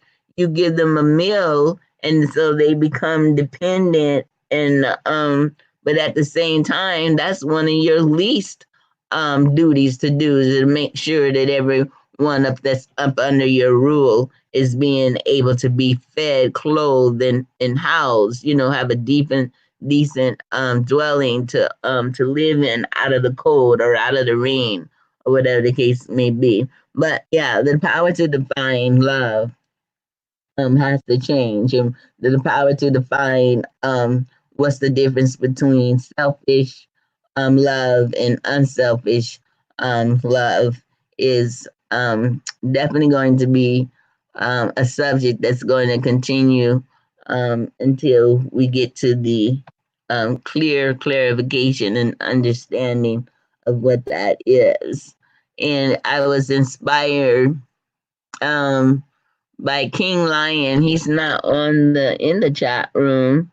Um, um, but King Lion brought something to my attention. It was a book.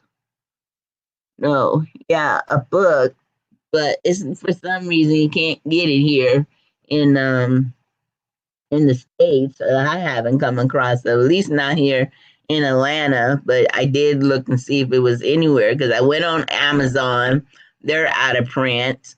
You can only get it on Kindle, but who wants a book on Kindle when you it's not guaranteed how long you're going to be able to utilize electronics, because the stuff is really going to get even more um, crazy after um, their so-called civil New Year, especially after 1/11.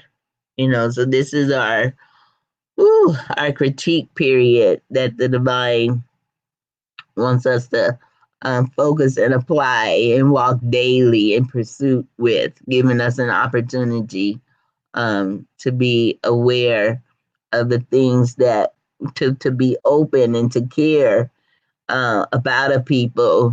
You have to be willing and giving, even though it's going to be sometimes worrisome, painful, draining, and this, that, and the other.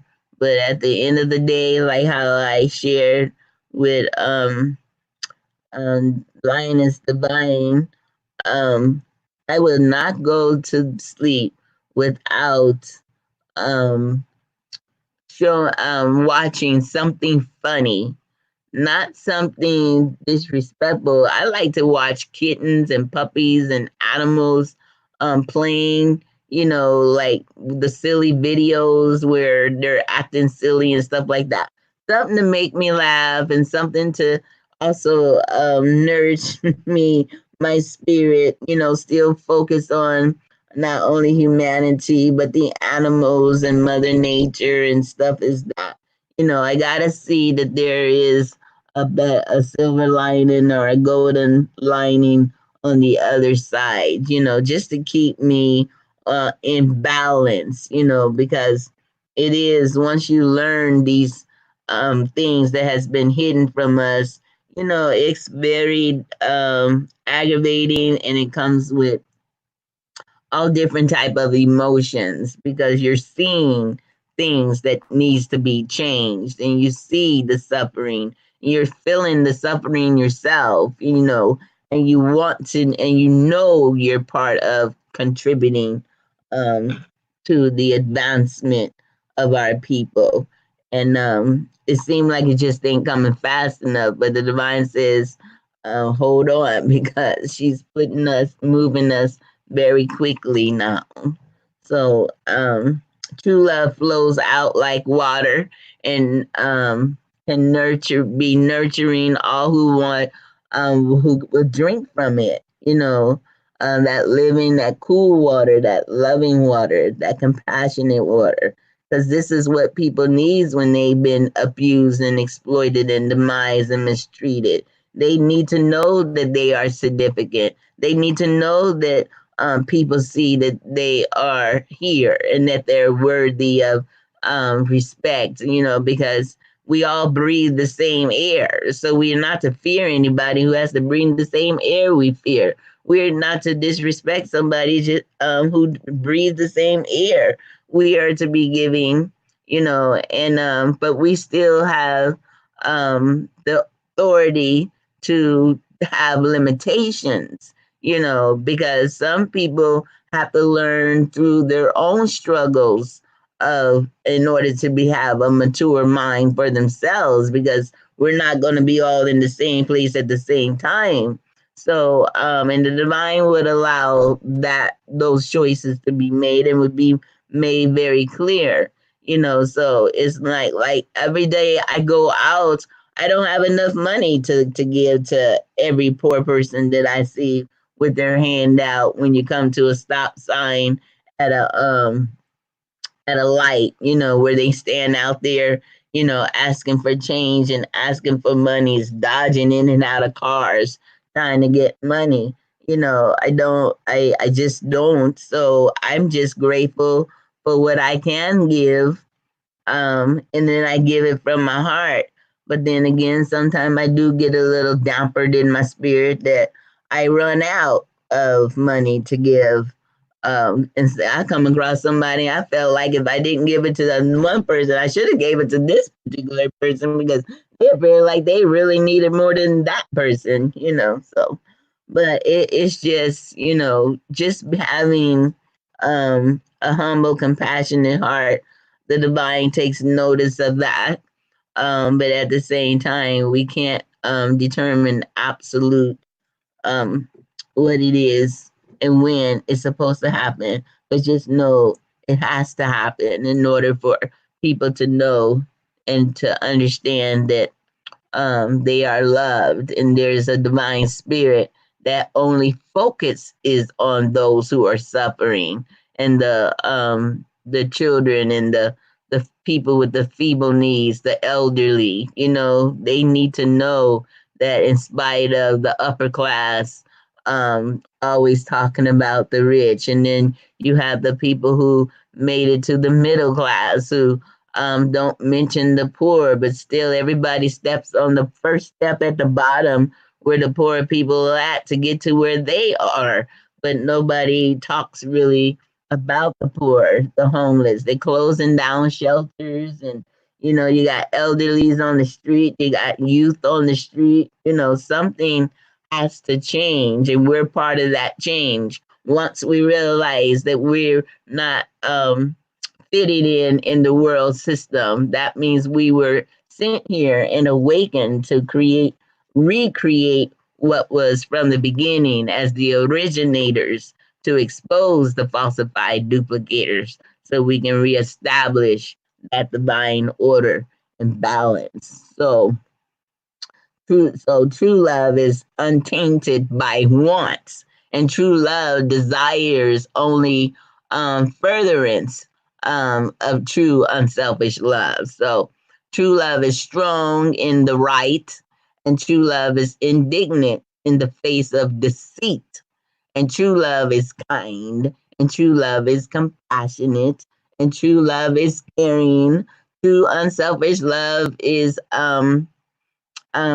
part of our creation, and we're creating, versus to become truly loving, find someone who truly loves. So empty yourself, ourselves, and let our love fill one another in correspondence, and then keep not love that we find um, just for ourselves. For only it is giving it away will we always have it. And versus unselfish love is the way of of daily balance. Unselfish love is like daily balance, versus imagine a world full of people who are only loving unselfishly. Does any self go without receiving love? So it's like if we're giving, somebody has to be receiving, and if we're receiving, then somebody has to be given. So it has to be a balance, and we not only are to be a light to the world, we had to be able to exemplify um, or magnify that balance.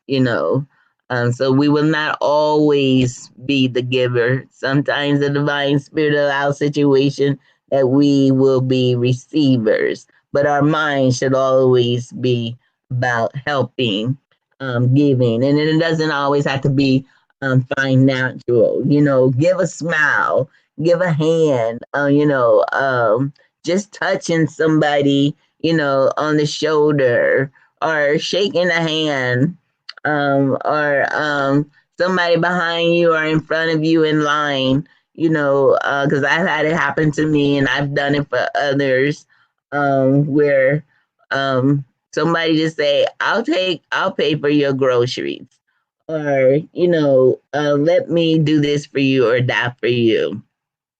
As a matter of fact, there's this one thing that the spirit revealed to me. It's like where you can just actually give somebody something without allowing them to know who it come from. That's really beautiful, because that person's been blessed, and they don't know where it came from, other than they know it's a blessing and it came from the spirit. The glory would go to the divine spirit, whether they know it or not, because even saying thank you to the unknown is a beautiful thing to experience as well. So imagine a world of people who all love selfishly.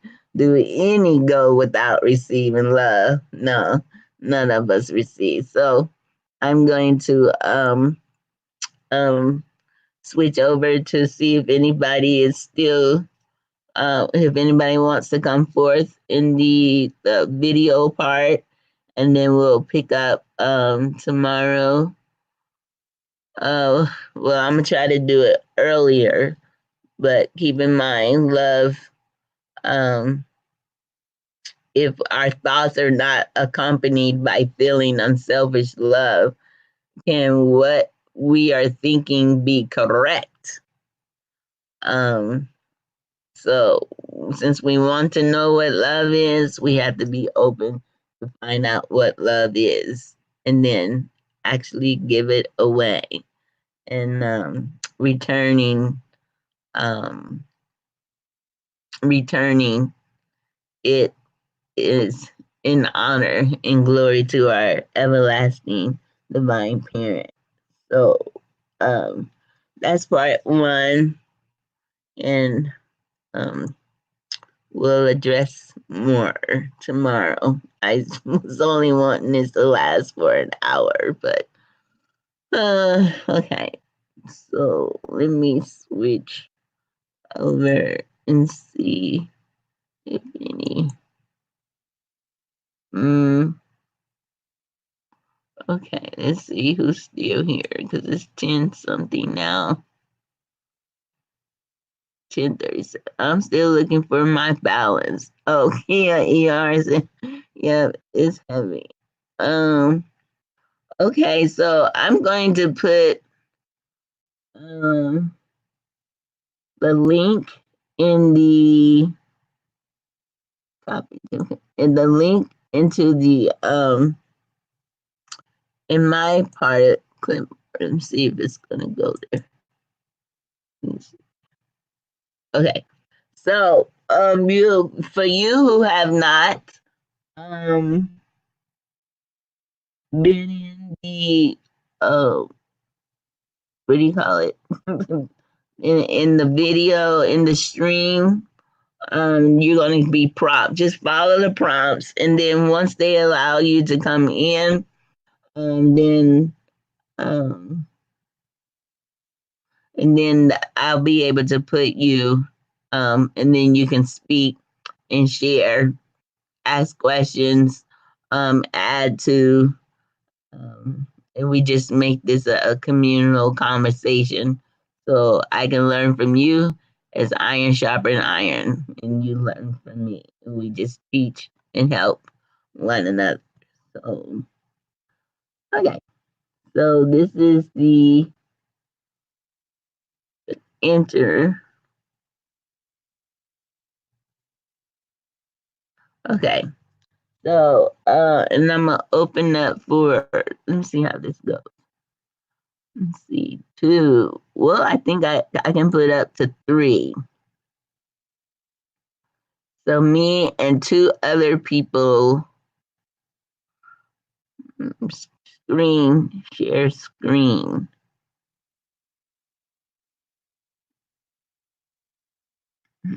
I don't know.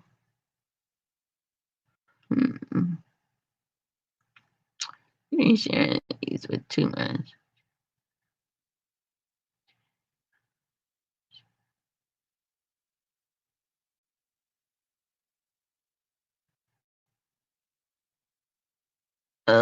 No, that's not what I want.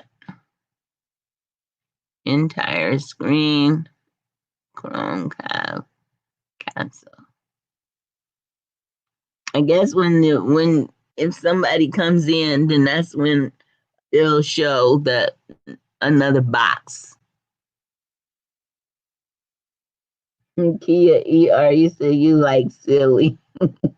It feels like a ton of bricks on my back when I see the suffering.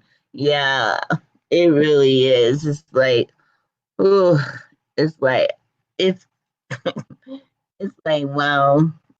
It's like there's so much, and just to know there's going to be so much more coming.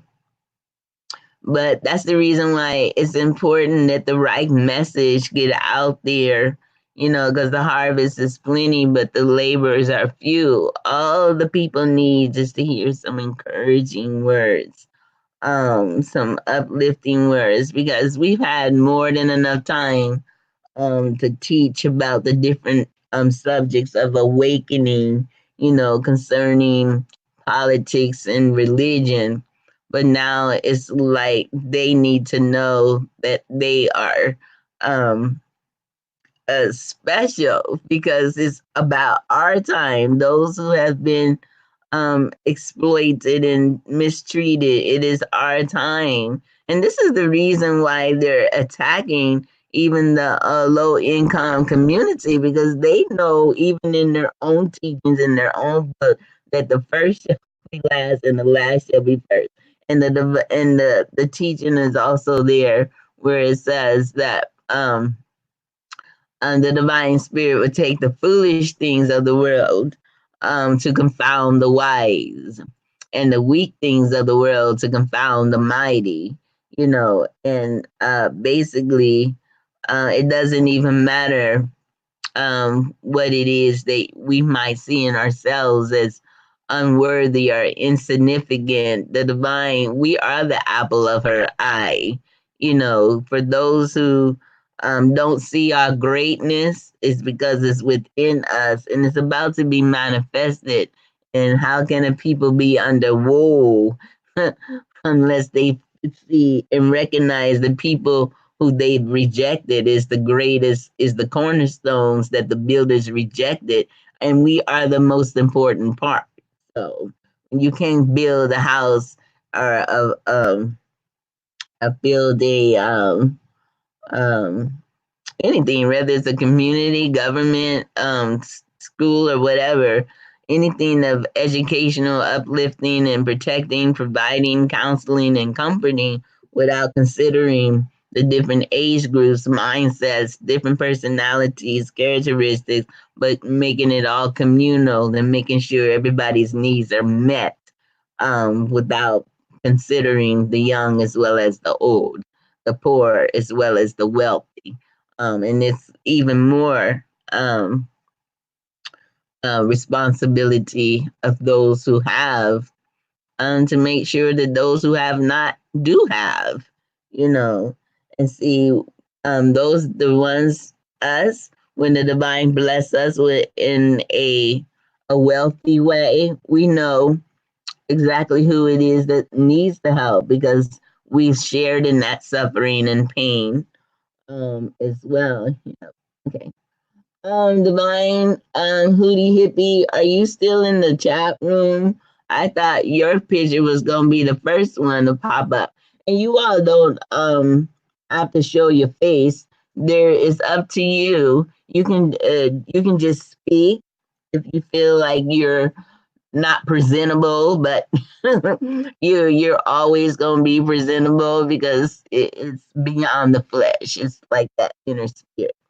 So if you want to come in and contribute to the message, you can. I put a link under Mama Lioness Hadassah, um, and you just cut and paste or either hit on the link so you can come in and we can make this a conversation among us. Kia ER, if you're still looking for balance, you can start by coming in and talking more about your perspective of I don't know, it's like, yeah, I'm here. Uh, you're listening. Hold on.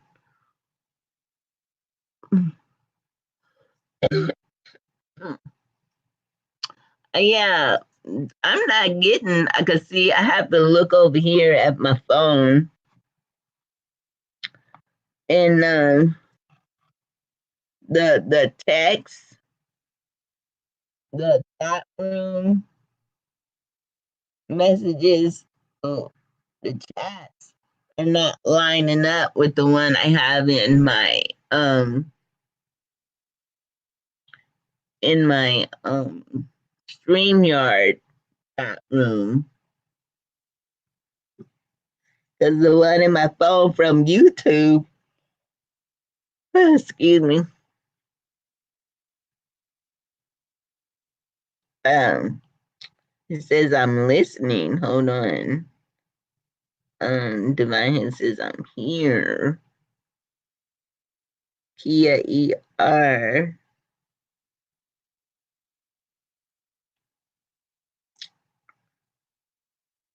Oh, Kia ER, the book is called oh um the oh, what is the name of that book? Wait a minute. Let's see.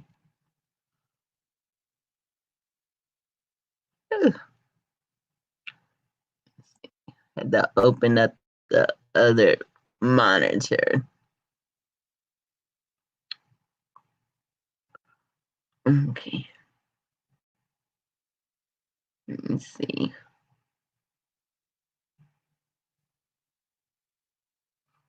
Hmm.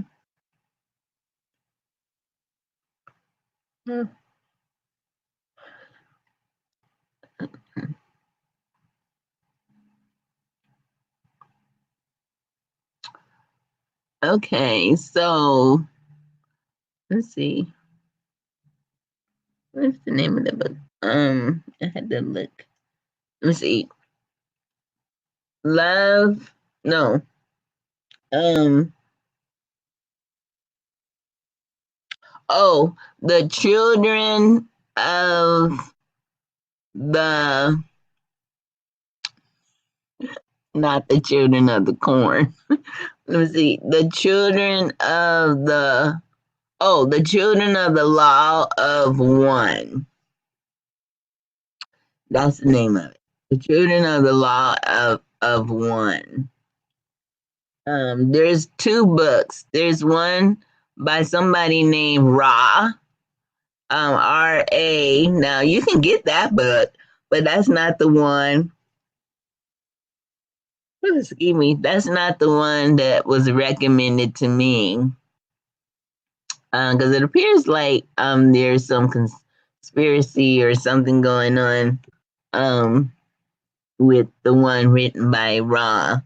But I was actually drawn, and that might have been the one that King Lion was speaking of. I don't know, but I noticed that there was two. So the one that got my attention was the one that looked like it was in the clouds because I do a lot of things come to me through the clouds. So I was able to connect with that one, but that one's hard to come by in a book form. Though you can download it on Kindle. You can download it on Kindle, and and I think that's only 10. Excuse me, 10.99. And you can also um, hear bits and pieces of it on um, YouTube. Yeah.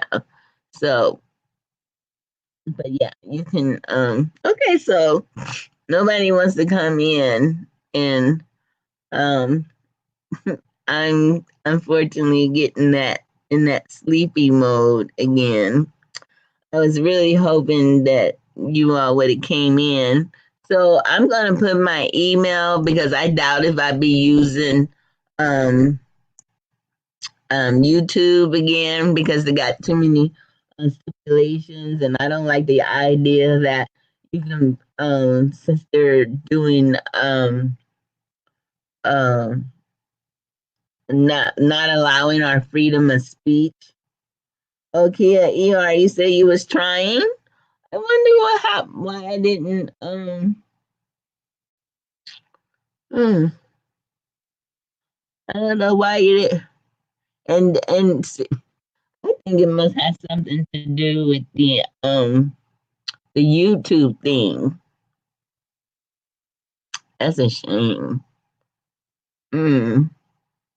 Cause me and you was able to connect before, Divine, um, and Kia. I don't know. So when you all tried, did it say anything?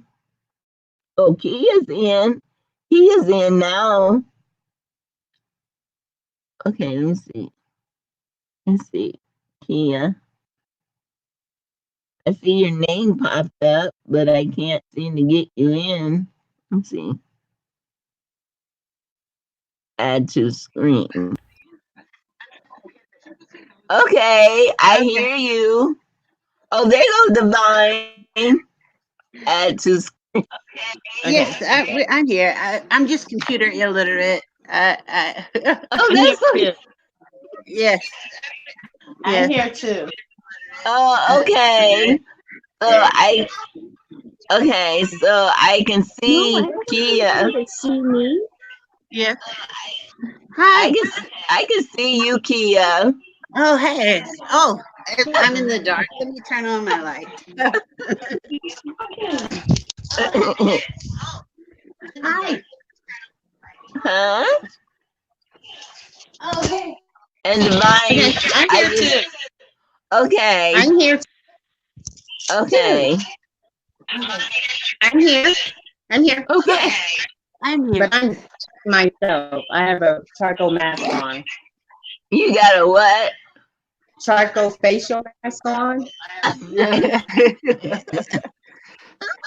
Charcoal facial mask on. Oh, okay. So that's why you're not showing your. Let you briefly, like see, like briefly. My hair is just not combed. I don't mind. Hi, I let you. Kia. Hi.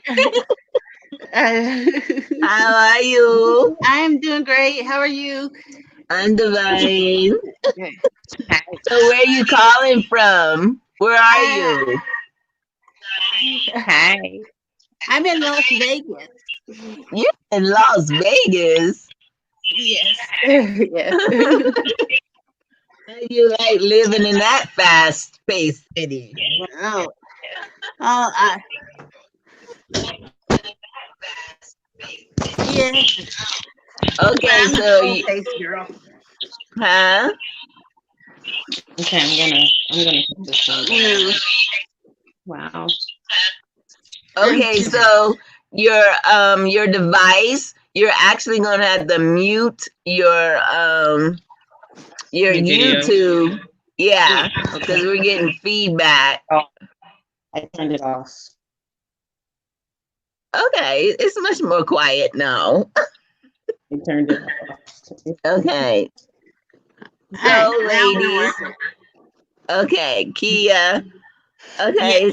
Yes. So what you want to share, Ax, or the mic is at your Oh, well, I was just wanting to talk more about seeing all the suffering and what are there any suggestions on what we can do to kind of relieve the ton of bricks that's on our backs when we see it? Because I try to help people, but people are reluctant to accept help.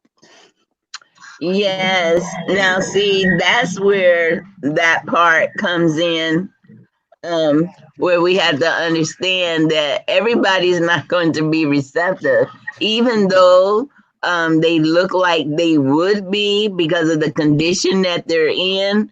There's so many people who are waiting on somebody like you because you want to help, you want to give. I mean, and then to just be stagnant on a few are thinking that, well, it's not making a difference because they're rejecting you. It's kind of like a door-to-door salesman. It's like you have to go through so many no's before you get a yes.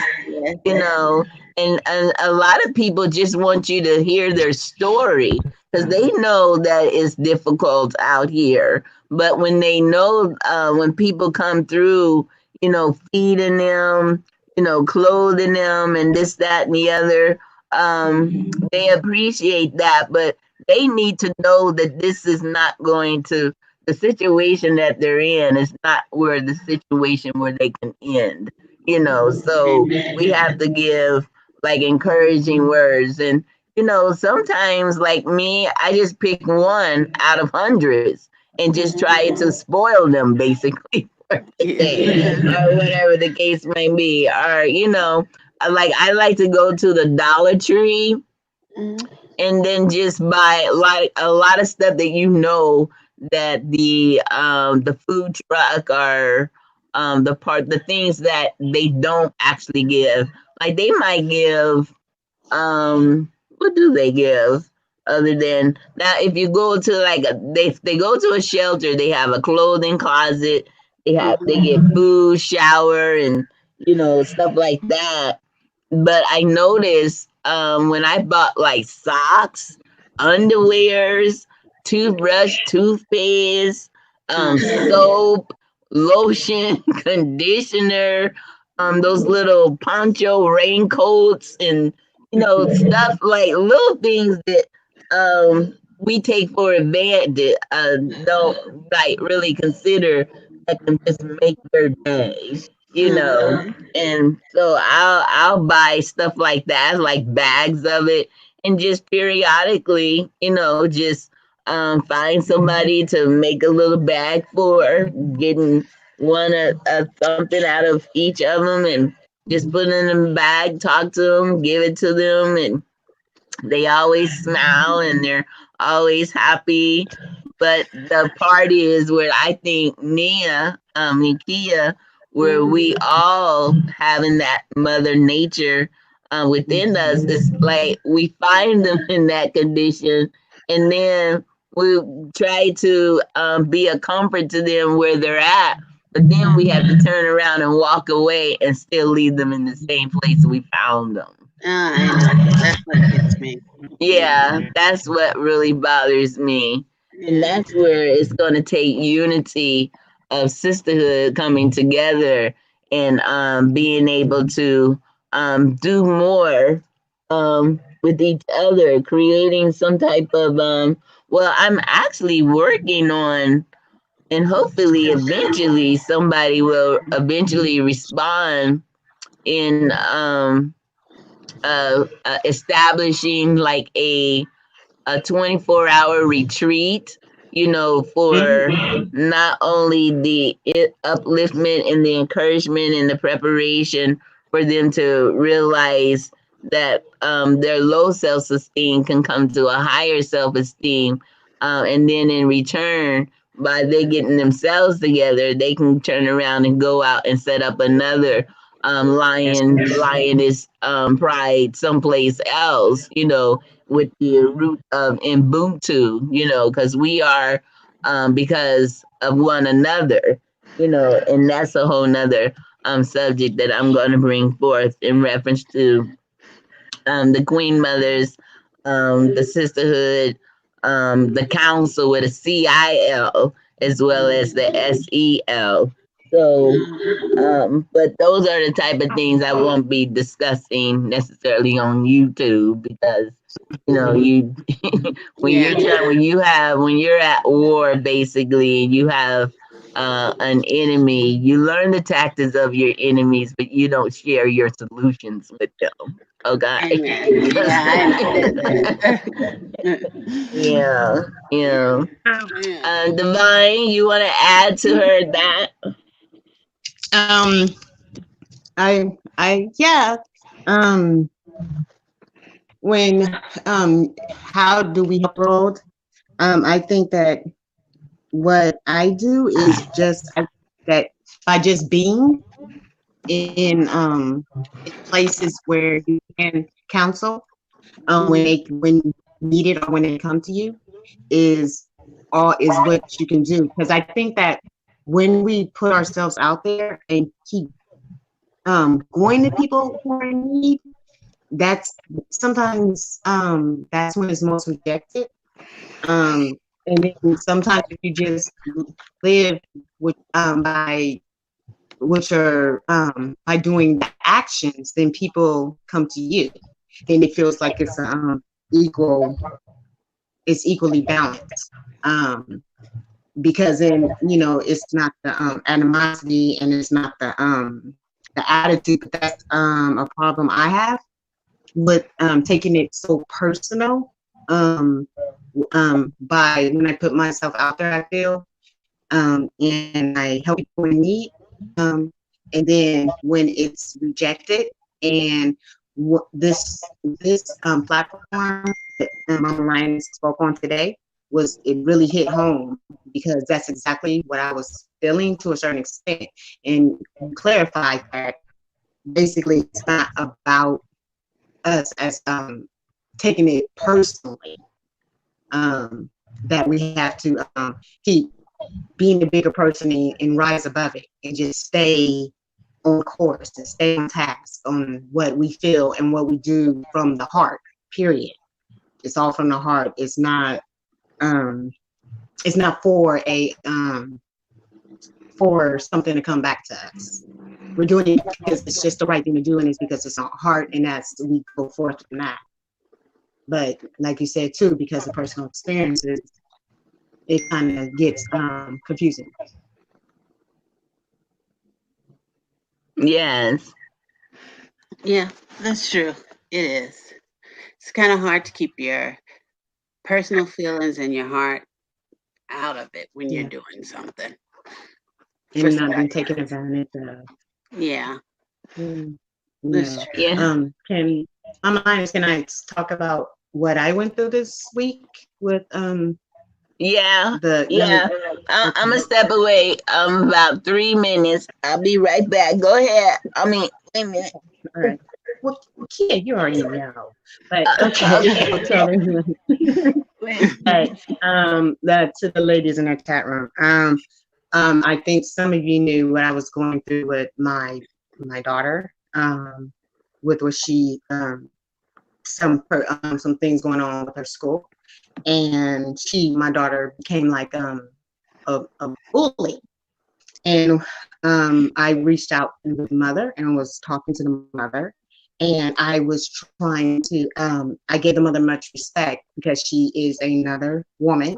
She is raising daughters. And I think it was very important for us to resolve this because what I've seen on like places like World Star Hip Hop and places of that nature, they show all these Black women fighting all the time. And they say it's because the Black girls are fighting and there's always a camera there because we have no empathy and because we do not know how to settle any disputes without violence. And so what a bullying situation where my child was the bully, I tried to work with this lady. We went to school. I put my daughter in the local county jail, scared straight program, because I felt like I'm not that mother who's going to support that because you know your children, you know what they do, and I had empathy for the other daughter, and so it was resolved. But as a result of it being resolved, I apologized to their friends, you know, their kids, this is what happens. But I felt glad that we were able to resolve that using a mature state of mind where we took accountability for our child's actions and we were able to come together. But it kind of turned, I kind of sensed that attitude and it kind of got really ugly. And I'm like, well, she had rather me be like handle it the street way, like we supposed to fight in the middle of the street and let our daughters see this. And I was like confused, like, when, you get angry, your temper, you don't, I felt like because I solved it this way with her and was trying and very mature about it and it was resolved, I kind of feel like now she like takes me for like being soft or a sucker because I opt not to do it the street way. And I don't like that because that makes me feel like like I'm being punked or something. So I took offense and I had to call people because I had to calm down because I kind of wanted to just go over there and really and like get into it because it was so disrespectful. But at the same time, I know I did the right thing. And if whether she remembers now or later or in another incident, I hope she comes back to the incident and knows that there are mothers and Black women out there who will sit and discuss maturely a conflict with our children or ourselves and thought going forward that Black mothers in these schools and with our children, we should communicate more on a balanced level and not be so quick to be defensive and so quick to want to fight because there's difference of opinion, and then also I felt like we have the whole world against us. Like we are like considered the lowest. So why is it that knowing this, why do we want to choose to fight and bicker with each other instead of raising each other up and recognizing that this is the position? Well, I just think maybe the mother, that's the only way she knows. But I Everybody taught her doesn't have the anyway, right? same information. Huh? But didn't we just learn a new way with what we just went through? And that's a major issue, the bullying. But as one of those mothers, or as a mother, maybe that's all she knows, and she's always, as a Black woman, I know I am. I feel like I always have to be in a defensive stance. Every Yeah, little I thing you have to am. defend, and she doesn't know how to let the love in and kind But of when let. when you're dealing with your black daughters, two of them that are watching you and how you deal with the situation, what is It's a the message learned we want to behavior. put out? It's a Exactly, learned but you can unlearn it. We all grew up maybe in a hoodish type environment, correct? Definitely. Well, I know I did, speaking for myself, but Yeah. thank the Lord I had my granny to kind of Mhm. teach me another way. Right, And right. everybody doesn't have a granny like that, so you just have to be Okay. patient. I didn't have any of that. No granny, no mother, no sisters. But sometimes it's just some things are just common sense. I don't want my daughter, any of my children, any child to see me out there arguing with another woman who looks just like me Well, over I don't what? mean to be negative, but sometimes people don't have no sense. She has sense. She has sense. But I had to tell her, I don't know who you have dealt with, other women or other parents, but that's not me. And I said from the start of this, we are honest and open. So it's certain levels of disrespect that I cannot tolerate going forward. And this problem is resolved, consider it's solved. And we know we won't I don't have to speak with you anymore, mm, but at least understand that this was the new way that we chose to handle it. It's like, dang, I put my daughter in the county jail over the weekend for her to see inmates, and even the inmates knew what she did and was yelling at my daughter because it was a needed action. And this is when, and then from there forth, my daughter went forth and apologized. And it was a note I found in my daughter's backpack that sparked this conversation where she was checking the other young ladies who was bullying this little girl by saying, at least I had the nerve to apologize to her. And I did you guys a favor because you guys don't have to go into meetings about, this where our parents are involved. And on top of that, I think you guys are being very ungrateful and unfair. And I was like proud because we had been in such a bad place. And then here it is, she was in this place. And I showed the mom, this is what, I was pushing her to do. This is the point I'm trying to make to her. I wanted her to stand on her own and stand up to the girls and then apologize to her daughter and move on. And that's what she did. And then the mom just got, after it's solved, she just came back with all kinds of nasty. So that was just nuts. Yeah, I don't know how to deal with people like that because I'm quick and I'm really trying to learn not to do this. I'm just quick to cut people off. I'll just be like, Yeah. get out my face. I just feel like, well, should you join the rest of the world and be like how they are, how the rest of the world seems so selfish, so defensive, so self-serving. I got mine, you better get yours, and forget and have these kids not getting along. They with everyone except each other. The girls against the boys, and it's just light and dark. It's just all this division. So it's like sometimes I'm like stuck, not really stuck. I know the way I should go, and I've been this way my whole life. But when things like this happen where I feel like I'm being taken advantage of, or someone is not understanding this is a choice and this is my heart and this is love. And I gotta get on with you. I mean, I gotta do that for you to understand that this is a choice, that this is what they call empathy, Mm-hmm. that is not, and I don't want anything in return. I mean, it's I heal, you heal, I heal. It's supposed to be a full circle. We're supposed to be doing all this together and learning, right? You're right. The key word you said was suppose, I think. Yeah. Yeah. But when do it start taking effect? Because like I said, well, what I told Mama Linus earlier was it's a motivation if you can see at least some of these seeds you have sold.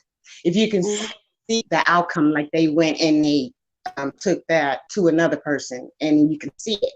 But when you don't see it and then you're constantly trying to be the bigger person, because we all get tired. We all feel like sometimes just retreating from the world. When Amen. you know, because, and that's your motivation. That is it's a personal motivation to just keep you knowing that you're doing the right thing. But when it's always the clap back and it's always the negativity coming back to you, you're like, what difference am I making? And I don't know if that's selfish love or if it's just, you know, what kind of the two-way street thing. I'm like, is it selfish for me to just want to once in a while see that it actually really help someone? So it's a motivation, or is it, you know, am I selfish for wanting that? So I can stay motivated and know I'm on the right course.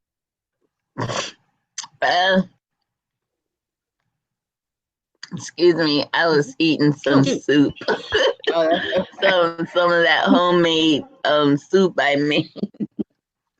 Sounds good when you're eating it. Yeah, it's I made a vegetarian chickpea soup. It's like really, really good. Yeah, too bad I can't share. No one, because everybody, you two, one's in Vegas, one's in Cali. Okay.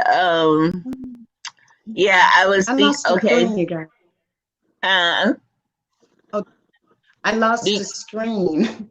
Oh, well, we can still hear you guys are okay. Good. I'm scared to push anything to try to bring it back up. Okay, cool. You can't see me? No, I lost the screen. I was talking and the phone was just waving, and then it got mixed up with all these open tabs, and I'm scared to push anything because I don't want to click it off. Oh. Yeah, but there's that remind me when you were saying that, it's like actually you're gonna have to repeat what you just asked. You said something in reference to is it wrong to want something? I couldn't hear you over. Okay. You want me to do it now? Yeah. Okay.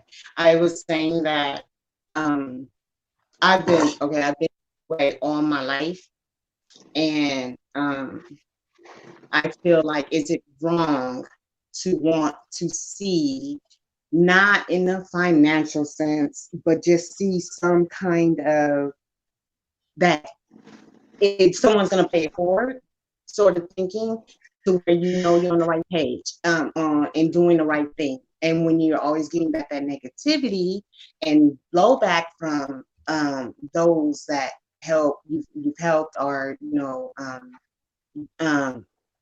going forth, is it wrong to want just that for a little motivation to know that you're on the right path? Is it selfish love to want that, or is it not? I mean, because I'm feeling like I'm selfish for just wanting that little motivation to keep you going and know you're in the right direction and not retreat from the world because you feel like you're not making a difference at all. Oh, well, to me, that doesn't fall under the category of love. That falls upon the category of divine maturity. Oh. I mean, yeah. It's like, yeah, because when it's like, we know, like, on a path, like, we're on a quest. We're on a quest to make a difference in the world. But when we are on an unfamiliar path and we need guidance, and that guidance puts us on in a situation where we feel that we need confirmation that what we're doing is right, because nobody wants to freely and openly be distracted.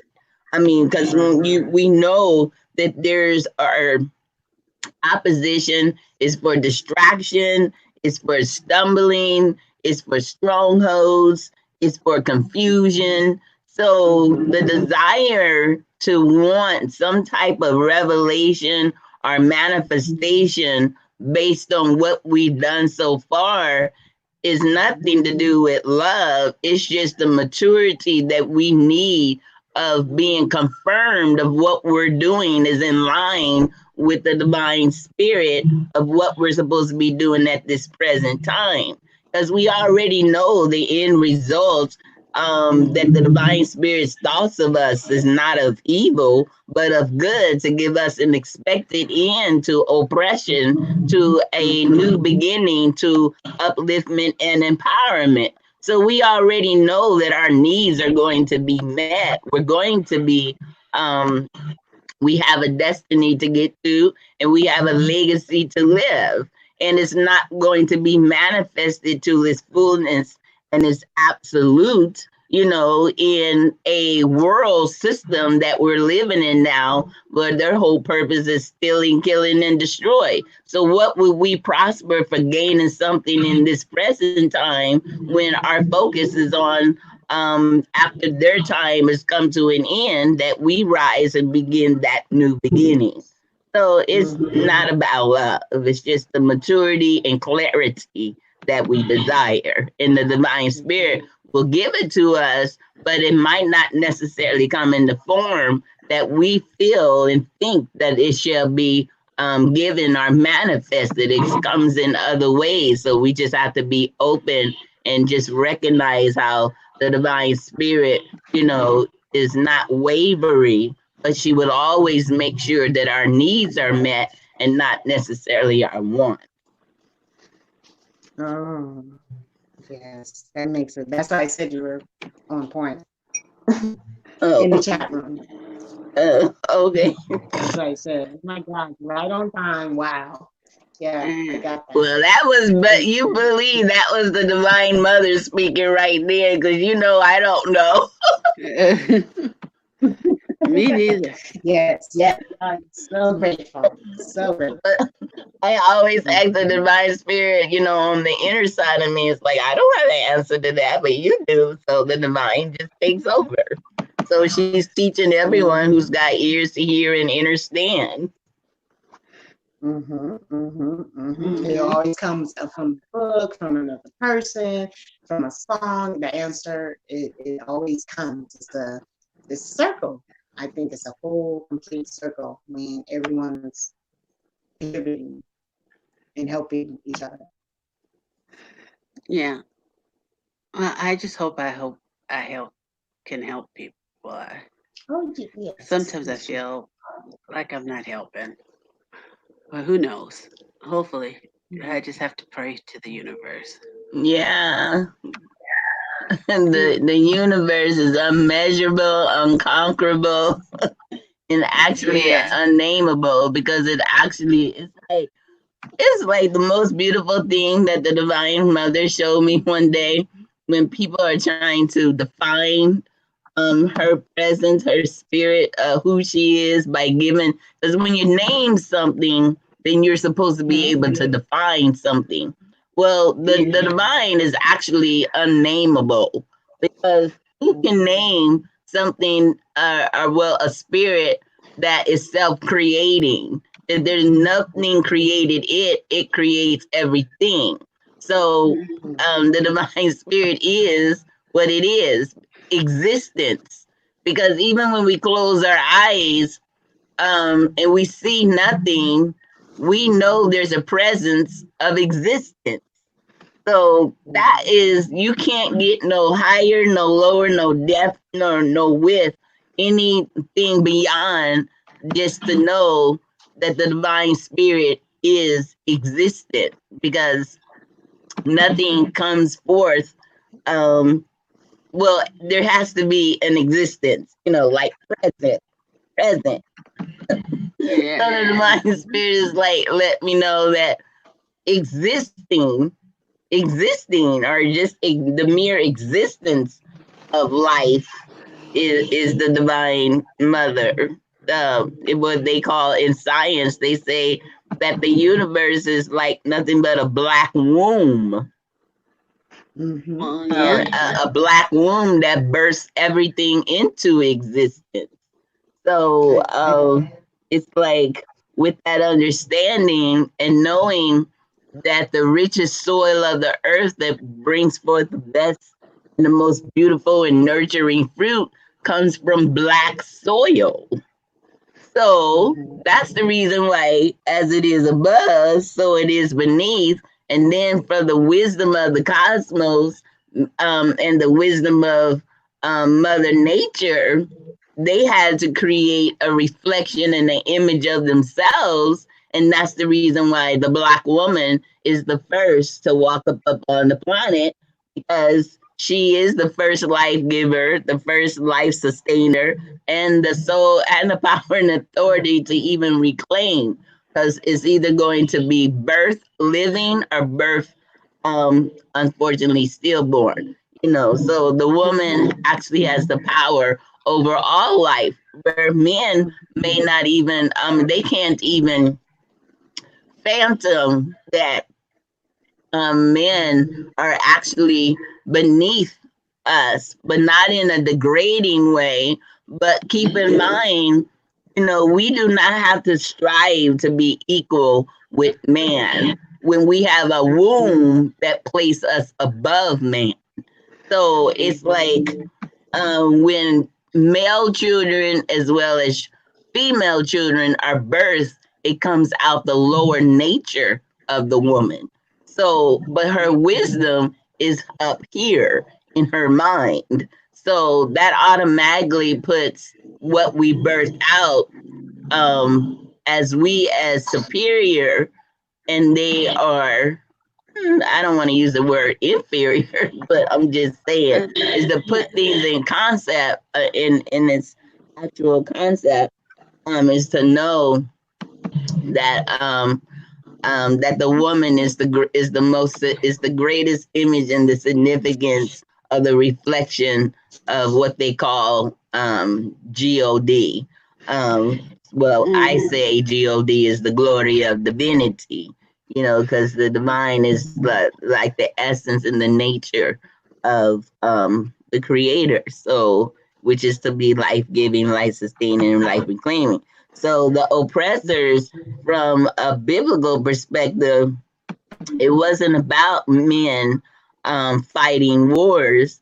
It was about a man who became jealous of the woman and wanted to suppress her wisdom and her significance and take her leadership from the throne, simply because they couldn't they didn't like the idea that they were subordinate unto a woman, but not her own children, but the teachings and the way of thinking of these people who came out of these caves, who had no respect, for their women, and then to come into the motherland and realize that the woman had the first and the last word of what goes on, not only in her household but her village, or the monarch, or the empire, or however the language or the culture may perceive her leadership. They had a serious problem with that, and unfortunately, because there was already jealousy in the hearts and the minds of some of the sons, who just didn't like the idea of, their heart has become hardened and darkened themselves. They chose to desire of these Neanderthals, or I said draws, meaning the beast and his things of what they pretty much laid in front of them as lures, and they decided to want more than what was given, and they followed suit on the way that they thought, and they had no problem of dishonoring and disrespecting the queen mother. And she walked away from her throne because she had the wisdom basically knowing that those who are first will be last and those who are last will be first. So since she started off first, she chose to go serve and to be last. So when evolution comes around, that she would already be in position to be put back first. So she never really was um, conquered. Her wisdom, she had the ability to utilize her sagacity strategically, but mine has taken that as a form of weakness and put himself in a position of trying to claim her fame and try to claim that she was defamed by them in their own wows and wills, but in all actuality, it was a wise choice because she started first, and now her seed of the woman, which is us, is now getting put back in our rightful position, and it's not going to be accepted openly without what they've already establishing these gender wars, But there's enough men that have minds of a king and young men who are growing up with potential minds of a king. So we have minds of them. Now the divine spirit is allowing us to utilize the king mind, the king and the queen mind to strategically do that needs to be done. And it's not going to be um, needing to be validated by the same people who got already 50 to hundreds of years already in our presence, because the divine is going to take the foolish things to confound them. And she's going to take the weak things to confound them. And we'll be the recipients of that everlasting, eternal throne that's we're going to be the judge, jury, while she be the executioner. Yep. Amen. That's the truth. Oh, God. Well, hopefully a change is coming with all this turmoil going on right now. Yeah, we are the change we're looking for. We are that sequel. Yeah, it's us. It's us. Okay. I just Okay, ladies, I have to get off because trying to pull this mask off my face.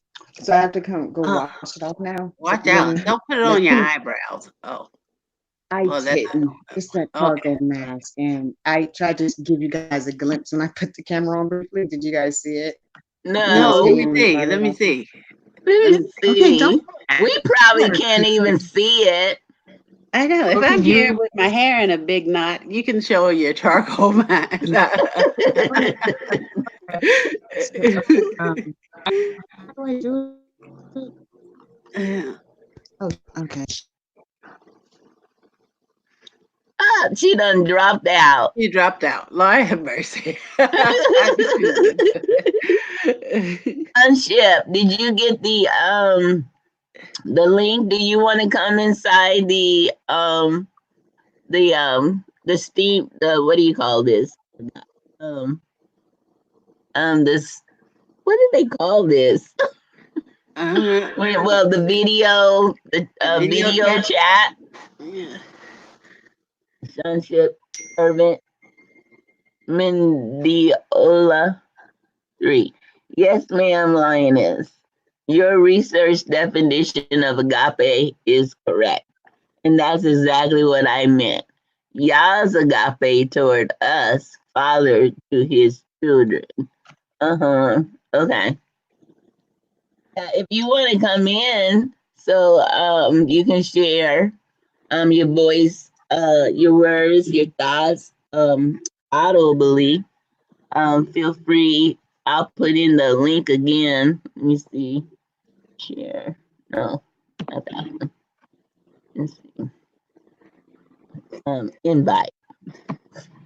Copy to clipboard. Okay.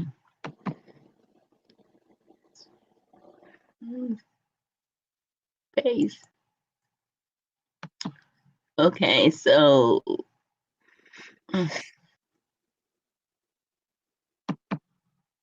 Okay, so I just sent in the link again. If anybody else wants to come in and share. You have any more questions, Kia? Are we No, I'm just listening, trying to get more knowledge uh and excuse me. figure things out. I got a lot to figure out. Oh Uh, I don't know. Have you ever is this your first time in the chat? yes, my very first time. Oh, okay. Yeah. Okay, because I was like, wait a minute, I don't really recognize this Oh. name. Okay, so I'm gonna put my email in here, and I really gonna need for you to respond to this email. Send me your email, so because the next stream is not going to be on YouTube. Here, I'm gonna type it in right. Do I type it in right here? What? I'm gonna type in my email. Oh, okay. And I'm gonna send mine. Do you see it? Did I do it the right place? Because I am so computer illiterate sometimes. Oh, I don't see. Well, it'll probably pop up in a minute Oh. because this is like about 5 minutes behind. Oh. Ugh.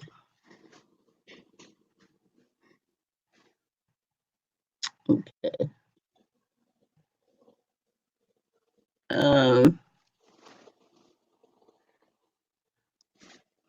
Okay. So, did you put it in the chat or did you put it somewhere? I put it in the chat. Let's see. Maybe I can message you someplace. Let's see. Stop settings. Let's see. Yeah, because I don't even see it in the chat.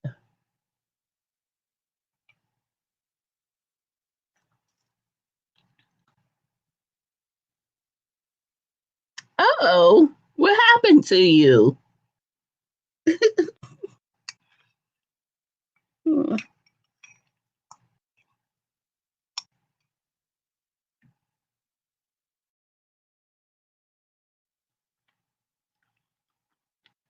Okay, I'm back. Okay. Oh, sorry. Well, I lost Kia. Oh, you lost? Ouch. Yeah, she was trying to put in her email. And I don't know what happened. Maybe she'll pop back in a minute. Oh, ouch. But yeah. So I'm gonna get off and let. Is anyone else from the chat room want to come and say something too? Mm. I In the just chat sent room? out um my invite link again. I sent it to Sonship Servant to see if he or she wants to come in. Yes. But maybe he's having difficulty or she's having difficulty too. I'm not sure. My browser blocked me when I tried to come in another way. What happened? My it was blocking me, so I had to switch to another device to come in. Oh, Yeah, because I kept trying so and it not let me. Because I turned off all my permissions on everything. So I had to go in the yeah, settings and turn. Yeah, yeah, yeah. yeah. Yep. So I was trying to make sure I'm trying to look over everybody who came in so I can send. Hopefully, I got their email. Lady Locust. Oh, Kia came back. Oh, is Kia back? Yeah, she went in the chat room and she said she messed up. Oh. I guess she was big thumbs like I was when I was trying to push the camera on, and it just put that. Okay. So Kia, did you see my email right above your comment?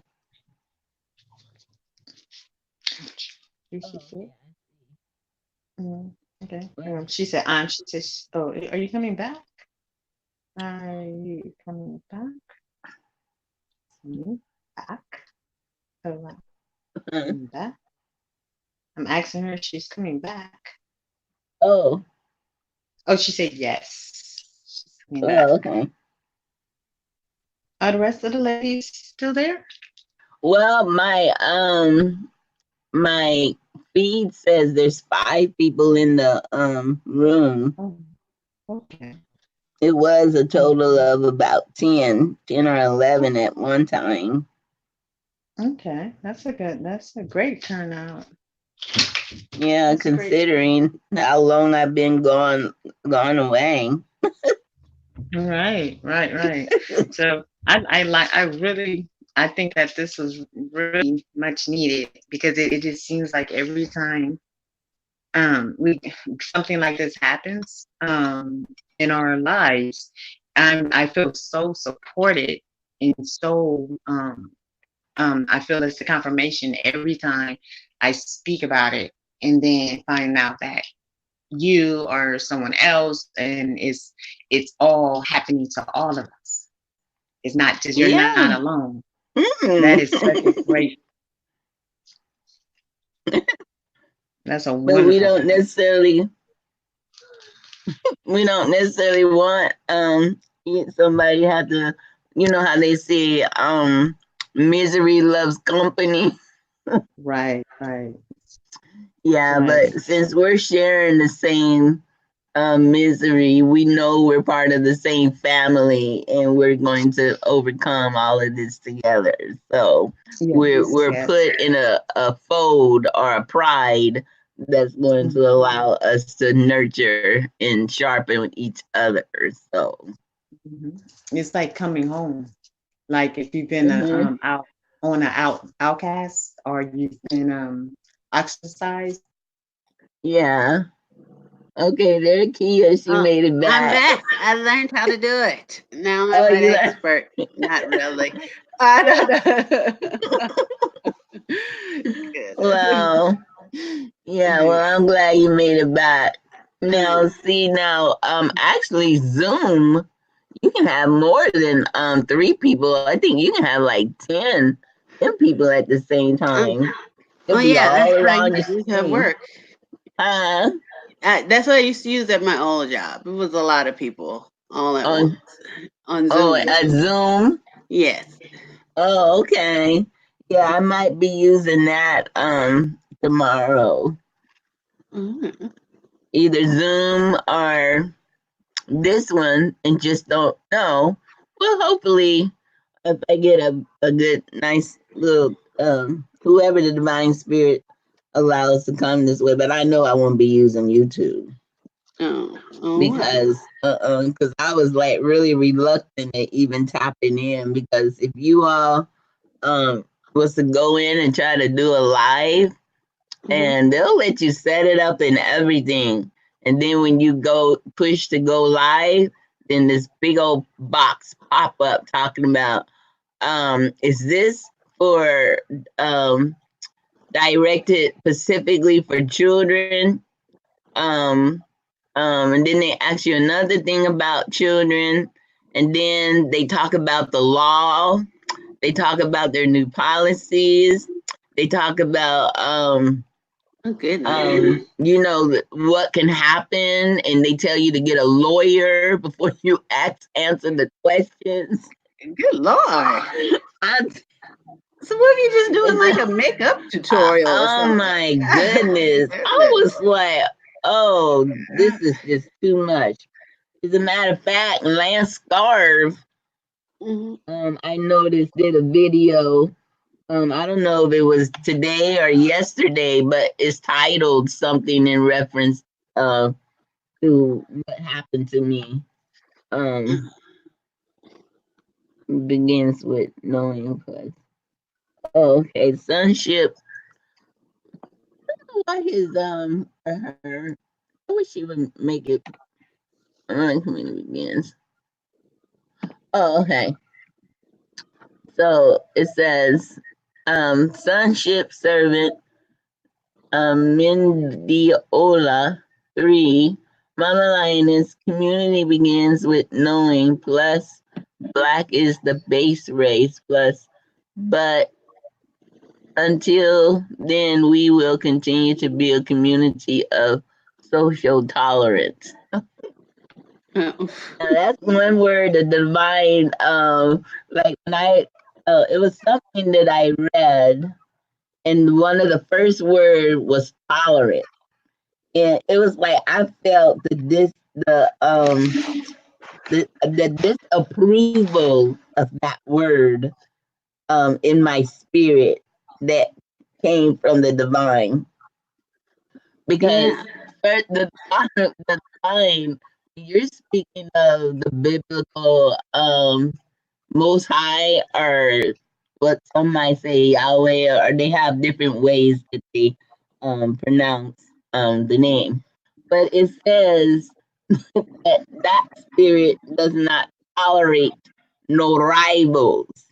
So if we're made in the image of the one that's about to give us reparations, restoration, redemption, and is responsible for our salvation, if the divine does not tolerate, we are not to tolerate.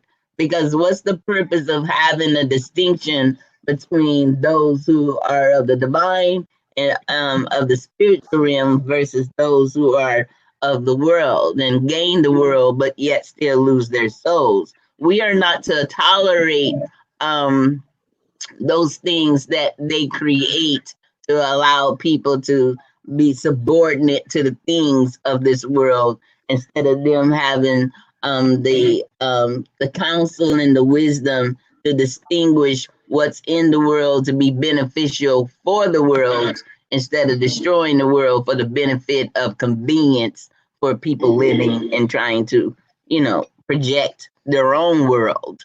So I have it, and not to mention that the system used that word to be tolerant of people's I say tolerant of people's sexual indecencies. You know,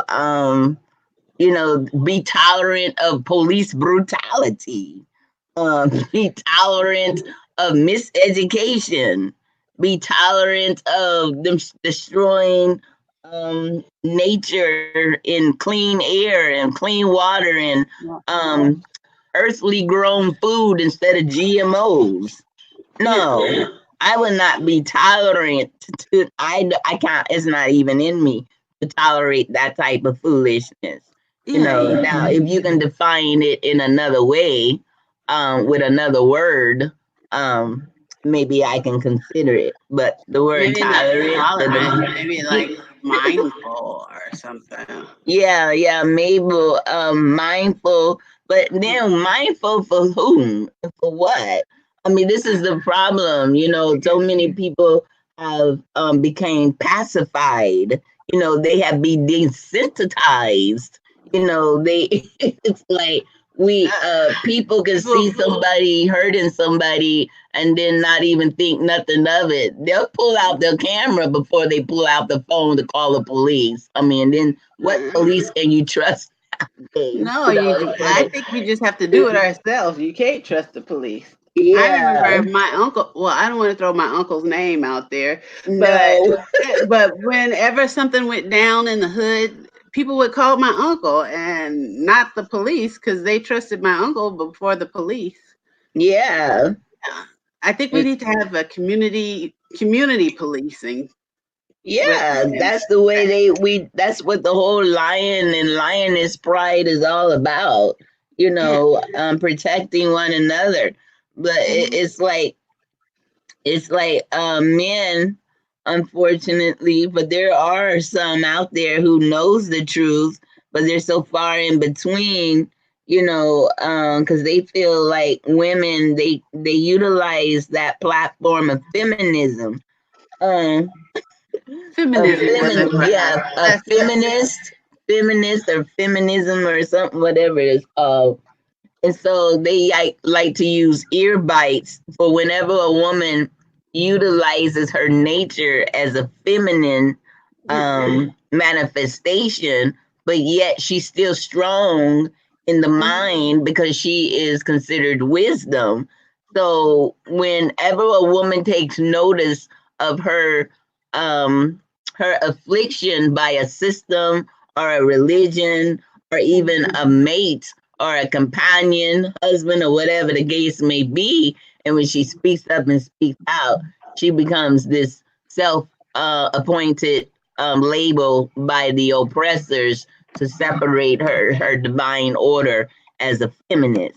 But how? What else? If we're female, we are feminine, and if we take notice and are concerned about ourselves, then the problem is not feminist. You have a problem with our femininity, and yet still can be strong at the same time. Because if you have a masculine and a feminine mindset, whatever you're missing in the natural between your legs, that determines your contribution to reproduction, then it's present in the spirit, and that means mind, thoughts, and deeds. Yes, you are correct. Yeah. Well, I don't know. I don't know about men. That's why I'm divorced. I can talk on that. I don't know. I don't know. I don't think I'm good at cohabitating. So that's not my type of party. I don't know. Well, I've been walking on that abstinence level since 2004. So we're talking like 15 years. So I know the divine spirit got me, in critiquing and preparing myself to be a king's queen. And since I don't tolerate the mind of boys and men's bodies because I want to be a king's hobby, my king's hobby, Yeah. then I don't even entertain that thought because it's like this is where I have a selfish kind of love, like divine. Right. What is all that noise? I don't know. Somebody scrubbing something? Oh, it was coming from Divine's mic. I had to mute it. Oh. So if you can hear me, Divine, you're gonna have to put in the chat room that you're ready to be unmuted without all the background noise. It sounds like you were scraping, pulling, dragging, pushing. Just pulling off the charcoal mask. Goodness. But anyway, so that statement. Oh wow, it's 8 minutes to 12. So I had to take a photograph, a professional photograph. It's not until noon, but I like the idea of getting in the bed before normally at 11. Yeah, so I can get up early, do some exercise, some meditation. I'm gonna see if I can find this link, so I can put it in here. And this is like an audio of what we're talking about. So when we come together, if you take the time out to listen to the audio and take notes, then we can actually build with one another instead of just hearing everything from me. But see, what the divine has for me to do is like write down everything, and then the divine will have me to go over it, and then she'll have me to critique it because this is based off somebody else's testimony. So since I'm bringing it to us, and this person was learning how to become a monk, so that doesn't apply to us because we're not becoming monks. I know. We're becoming priestesses and priests, but we're still, it has to be critiqued in order so it can minister to our spirit. So That's why I first start off and lay the platform based on how we can communicate and gain something from it. But I'm gonna put a link in here where you're gonna actually hear the story via audio, but it's not like a human person speaking it. It's like somebody recorded it through one of those devices, and it sounds kind of weird. Oh, the robot voice. Yeah, Yeah. the AI voice, artificial Yes. intelligent voice, But I'm gonna see if I can find it before we switch over. Let me see. Let me see if I can find it. Okay, go to history, library. Oh, but this is it. See, I think that was it right there. I don't think this is it. Let's see. Okay, so share, copy link. Okay, go back to. Oops. Nope. Okay, 1 second. Library. There. Okay, so this is the link to the audio on YouTube based on the lessons that we're dealing with right now. Okay. But it's like somebody testimony, and he's like sharing the unselfish and the selfish testimony, but it's coming from his enlightenment of becoming a monk. But the teachings of the selfishness and the unselfishness is what the divine spirit drew me to answer my own outcry to why I was getting so irritable and everything lately because I'm going through a transition. So let's see if it's gonna pop up because it should pop up in a few minutes. Mhm. Let me go switch to YouTube. Huh? I'm going to switch to YouTube. Oh, okay. So you can see it. So you can keep it.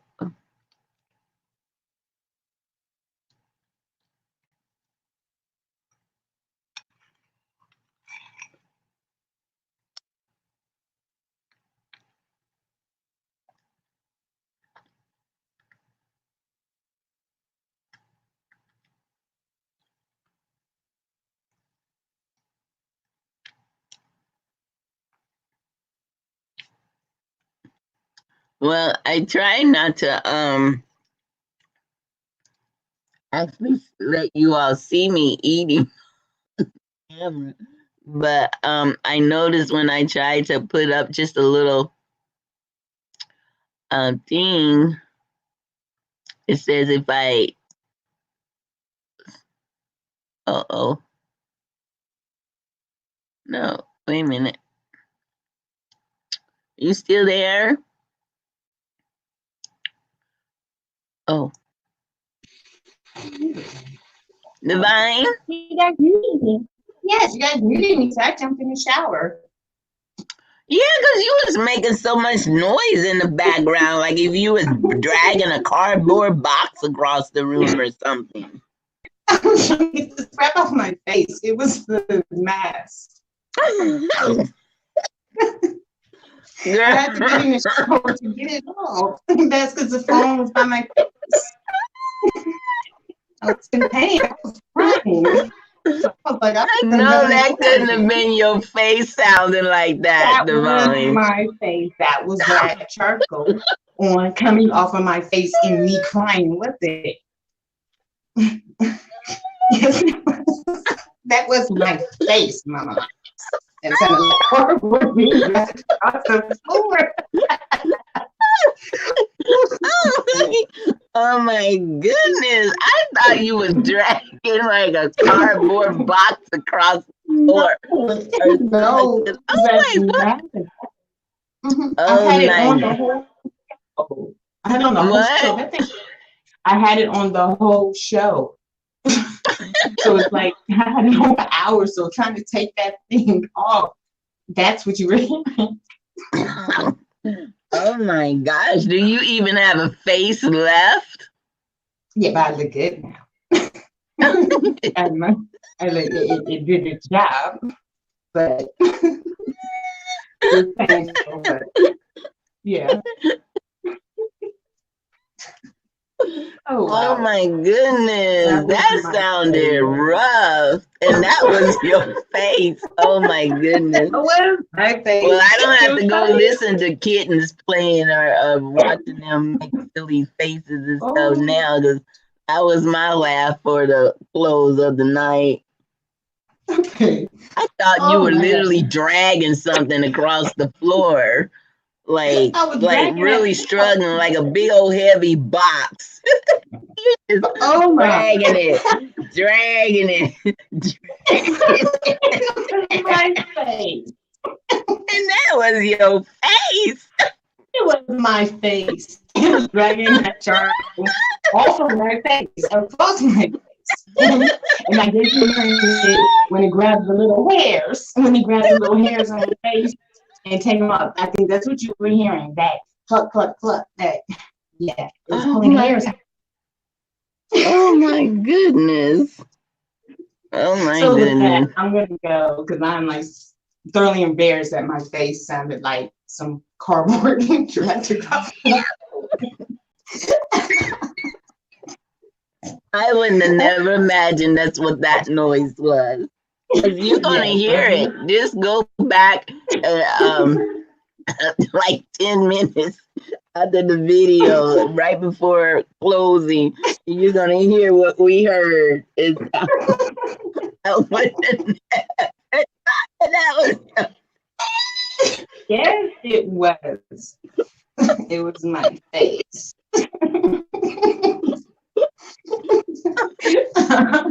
It was my face. Yeah. oh my goodness. Okay. Well, let me see how smooth and baby skin it looks now.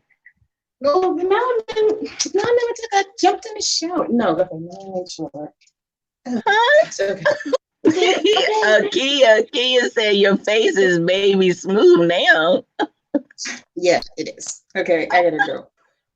Okay, that's it. Because I'm in my towel without shower. Because I jumped in the shower, I was muted. Okay, be careful of the towel don't drop. I know. See, I jumped in the shower. I was like, okay, I'm muted. I gotta get this crap off my face. Oh my goodness.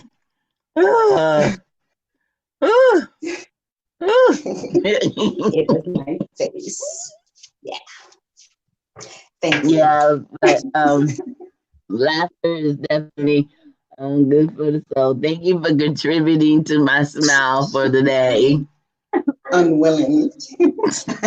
I didn't know it was going to sound like that or be that hard. I just put it on my face and started getting involved with the platform.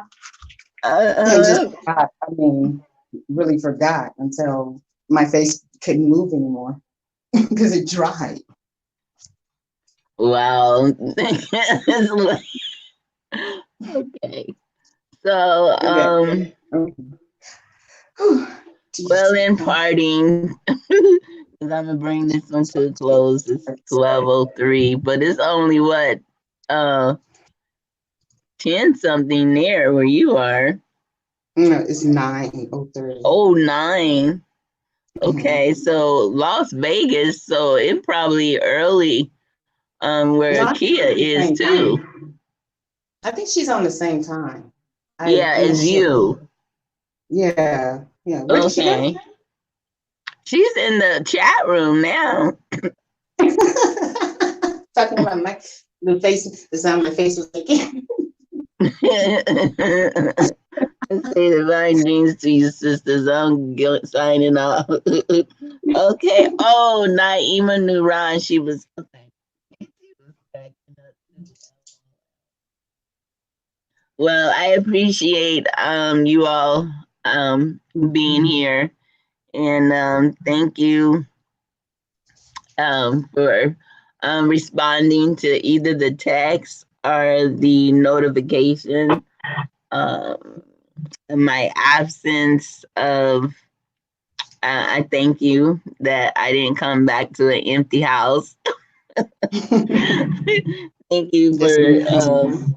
those who maintain and this relationship, because there's a purging period going on, and the Divine Mother is the one who um, knows who's going to be dedicated and loyal to her business, not my business, but her divine business.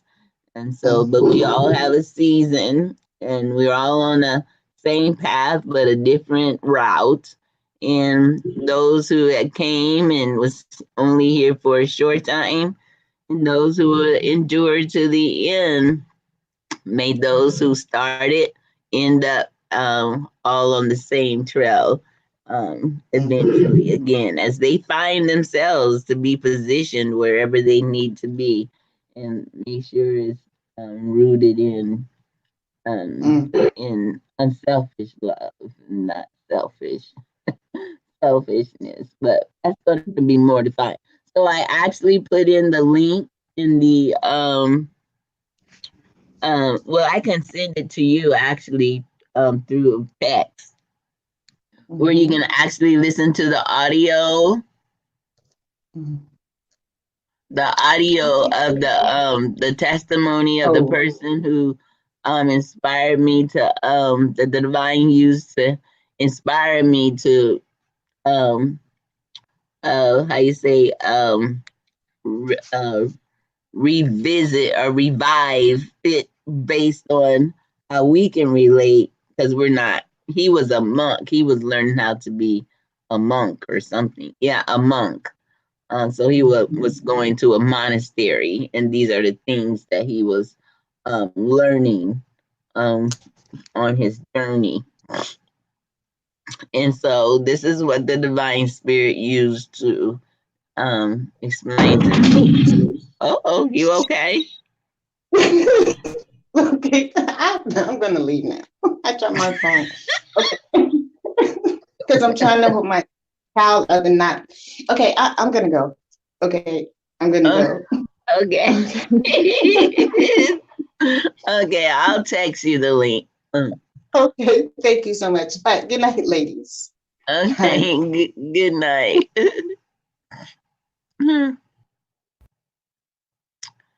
Okay, so in parting, I just want to say, as I come to you in peace, I want to leave you in the same way.